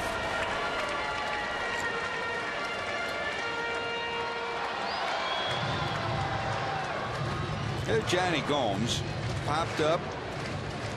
Robbed of a hit on a diving catch by Sizemore in the 4th. Single to center, then struck out. And it won't show up in the box score, but he made a heads-up outstanding play by backing up 3rd on that controversial play of the obstruction that Rob Drake called. Went for naught as he picked up the ball through to the plate, and they nailed Sizemore at the plate. But even with the play at the plate, the obstruction call overruled it. Sizemore was allowed to score, and that tied the game. But clearly a great baseball play by Gomes, coming in from left to back up at 3rd. Strike 1. Another look, Chris, at the other angle of that play. Here's the throw to 3rd that'll get by Rosales. He turns to look for it, and already Gomes is coming in from left. He'll pick up the ball before it has a chance to go into the dugout. Throw to the plate. They'll make the out at the plate, but right after that, obstruction was called, and Sizemore was allowed to score.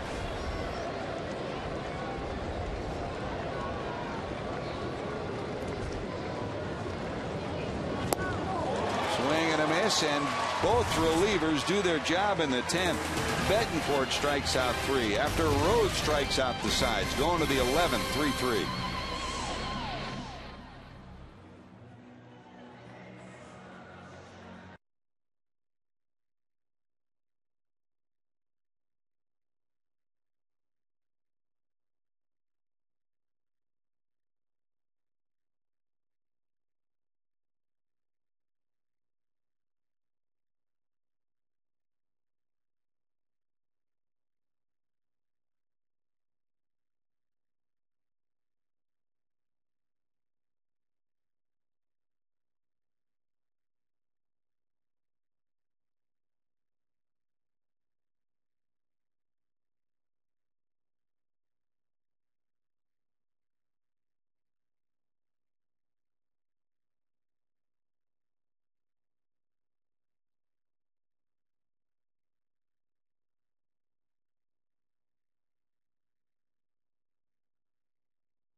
Almost identical, 3-8-1 for both clubs. The Indians have left 9 on base, the Reds 7, and another one of those special moments. Carlos Fisher, just called up this week, will make his major league debut. He becomes the first Red in 2009 to make his major league debut, the 26-year-old out of California. Well, he's a big guy, George. He went to junior college as an outfielder. His sophomore year, they put him on the mound, and he eventually was drafted by the Reds in the 11th round back in 2005 from Lewis and Clark State. And he makes his major league debut. I can tell you that he's a hard thrower, big overhand fastball. He struck out 21 batters in 18 innings down in Louisville. And it was Fisher over anybody else because of the consistency of his quality pitches. And he's going to need them here as we're tied in the 11th. Last year, both at Chattanooga and Louisville, at the end of the year when he came up to Louisville, similar strikeout numbers. 21 strikeouts in 17 innings last year. That was his first major league pitch down and away for a ball. He'll face the catcher, Kelly Shopik, in the 7th spot. Valbuena, then Betancourt due to follow.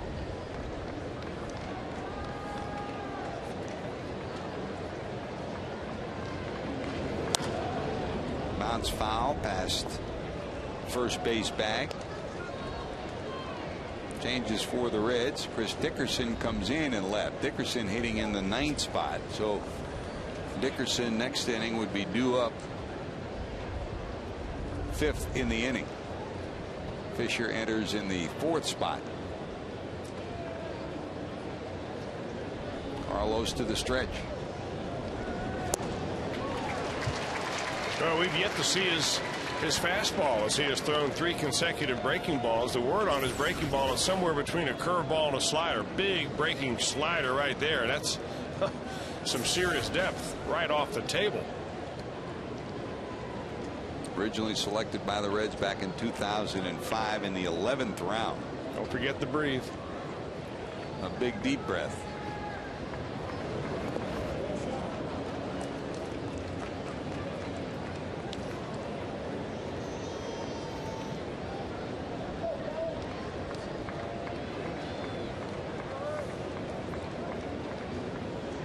Last year, Florida State League All-Star and a Southern League All-Star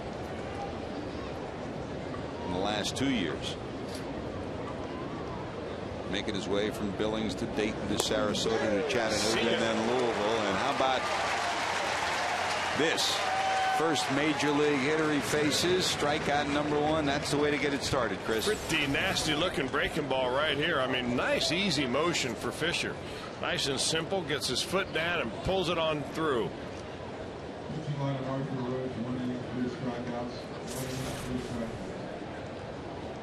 Four straight strikeouts for Reds relievers, and 5 out of the last 6 batters. Here's Luis Valbuena. 2 doubles on the afternoon. In the air to left. Here comes Dickerson. Long run. Got there.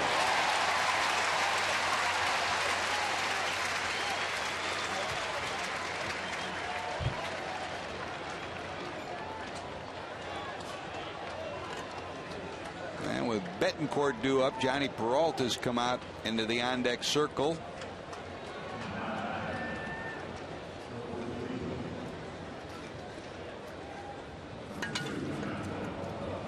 Betancourt did his job, and so far the bullpens have responded for both clubs.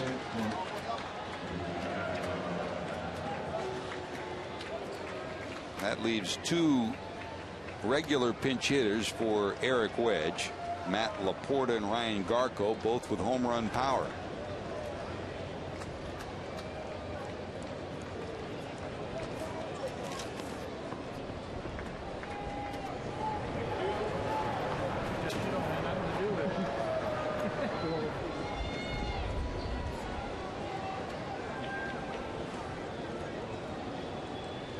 Rosales hugging the line at third. And down at first. Ramon Hernandez a couple of steps off the line. For Peralta. In fact, it was Johnny Peralta and Brandon Phillips who were alternating back and forth in the minor leagues for the Indians before they finally opted to go with Peralta as their starting shortstop. That's when the window really opened for the Reds to get Brandon Phillips from the Indians. Peralta's played short and third more often than not now. He's over at third with Cabrera winning the shortstop spot. 2 balls, 1 strike.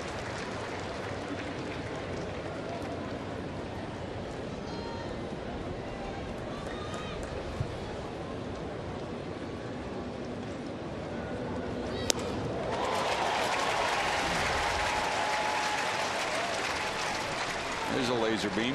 Back-to-back fastballs right there. He can heat it up. He's not a high 90s mile-per-hour pitcher, but he can pitch effectively and consistently 92, 93, maybe 94, which coupled with that breaking ball should be enough.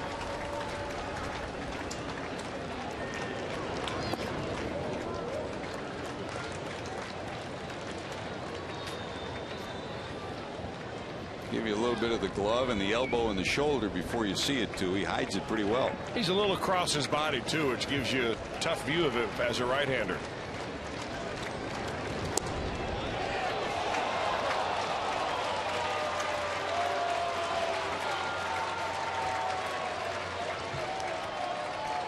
There's a walk, a 2-out walk, and back to the top of the order is Asdrubal Cabrera.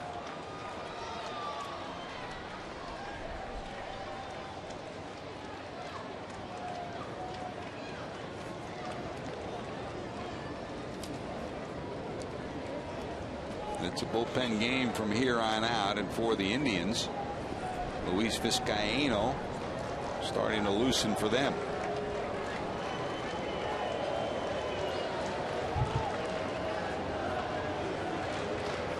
Here's Cabrera, single, bounced out, popped up, bounced out, and sacrificed in the ninth. Waves it down in the dirt.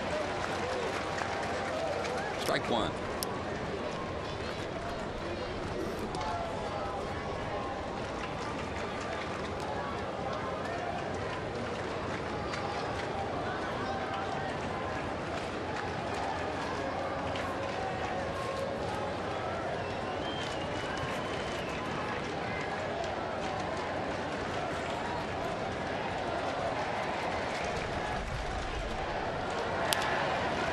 It down to second.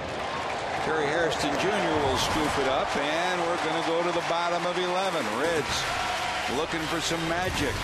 Ramon Hernandez will lead it off. Rosales and Gonzalez to follow.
But I like Carlos Fisher already. We saw him a little bit in spring training, and he's been in the system for a while, but I can tell you that he's got a nice delivery, repeatable, a little across his body, but I love his breaking ball and his ability to throw it for strikes. And you know, if he can do that, he'll be in the big leagues for a while.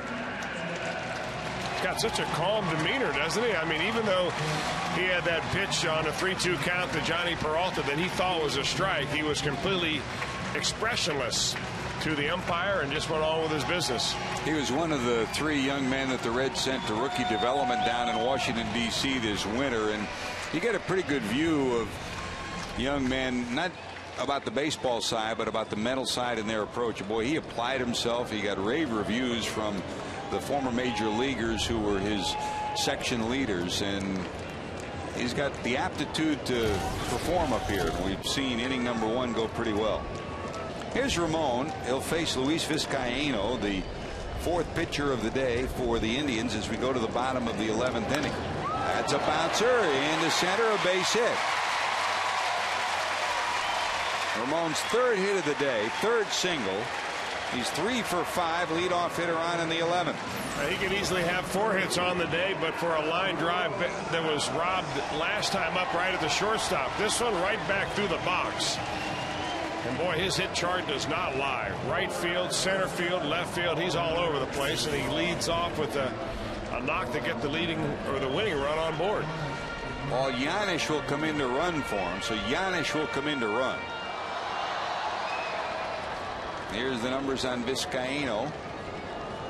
Back up at the major league level. I imagine a bunt's in order here from Rosales. You would think so. Rosales 1 for 4, a double, showing bunt. He thought it was high. Mark Wagner didn't, calls it a strike. Funny how those strike zones change in extra innings. Closer to departure time.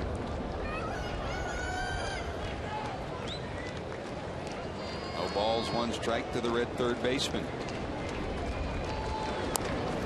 He gets the bunt down. That'll get the runner to second. Good job by Rosales. A successful sacrifice. The Reds have the potential winning run at second. And here comes Alex Gonzalez. Get him on, get him over, get him in. A good solid effort right here by Rosales. That pitch may have been down and out of the strike zone, but nonetheless, he's up in the batter's box and much better fundamentals on bunting that time. Last time he was asked to bunt, he fouled off a couple, hit into a double play, and ended the inning. This time, he was able to bend his knees, keep the bat straight. So he's been working on his technique, and he looks a lot better. Well, here's Alex. Alex flied out, knocked in a run with an infield hit to make it 2-1 Cincinnati. Knocked in a run with a single to center that made it 3-1, and he flied to right in the 9th.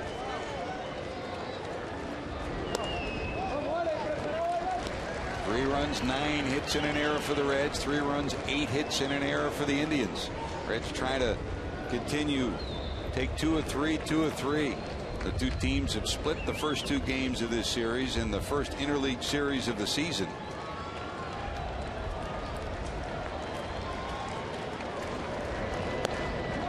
Breaking ball misses. Well, in a series where neither team has performed well with runners in scoring position, Gonzalez came up in the 4th with a runner on second, got him home. Came up in the 6th with a runner on second, got him home. So he's 2 for 2 with runners in scoring position. How about 3 for 3? 2 balls, no strikes. He holds on it. It's 3-0. Ryan Hannigan on deck.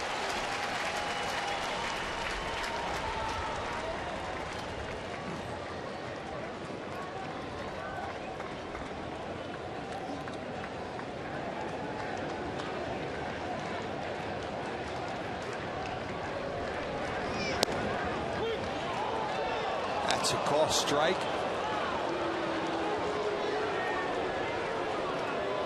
They're balking a little bit in the Reds dugout. Take another look. I just looked it up, George. That's called a 3-0 Leo. 3-0 11th inning Leo. 3-1.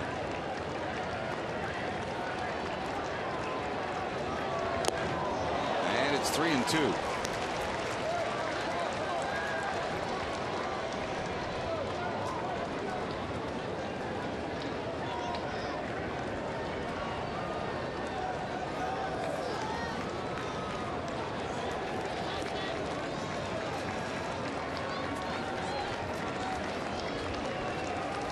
Vizcaino to the stretch.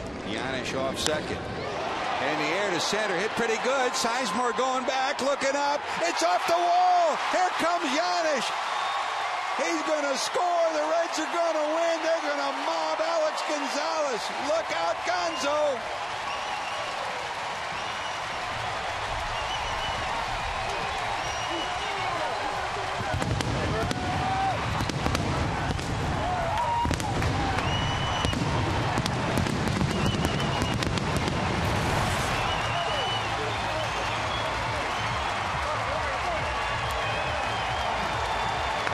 Gonzalez had 3 hits in the first game of this series. Brilliant defense. Brilliant defense yesterday. He turned 2 more double plays today.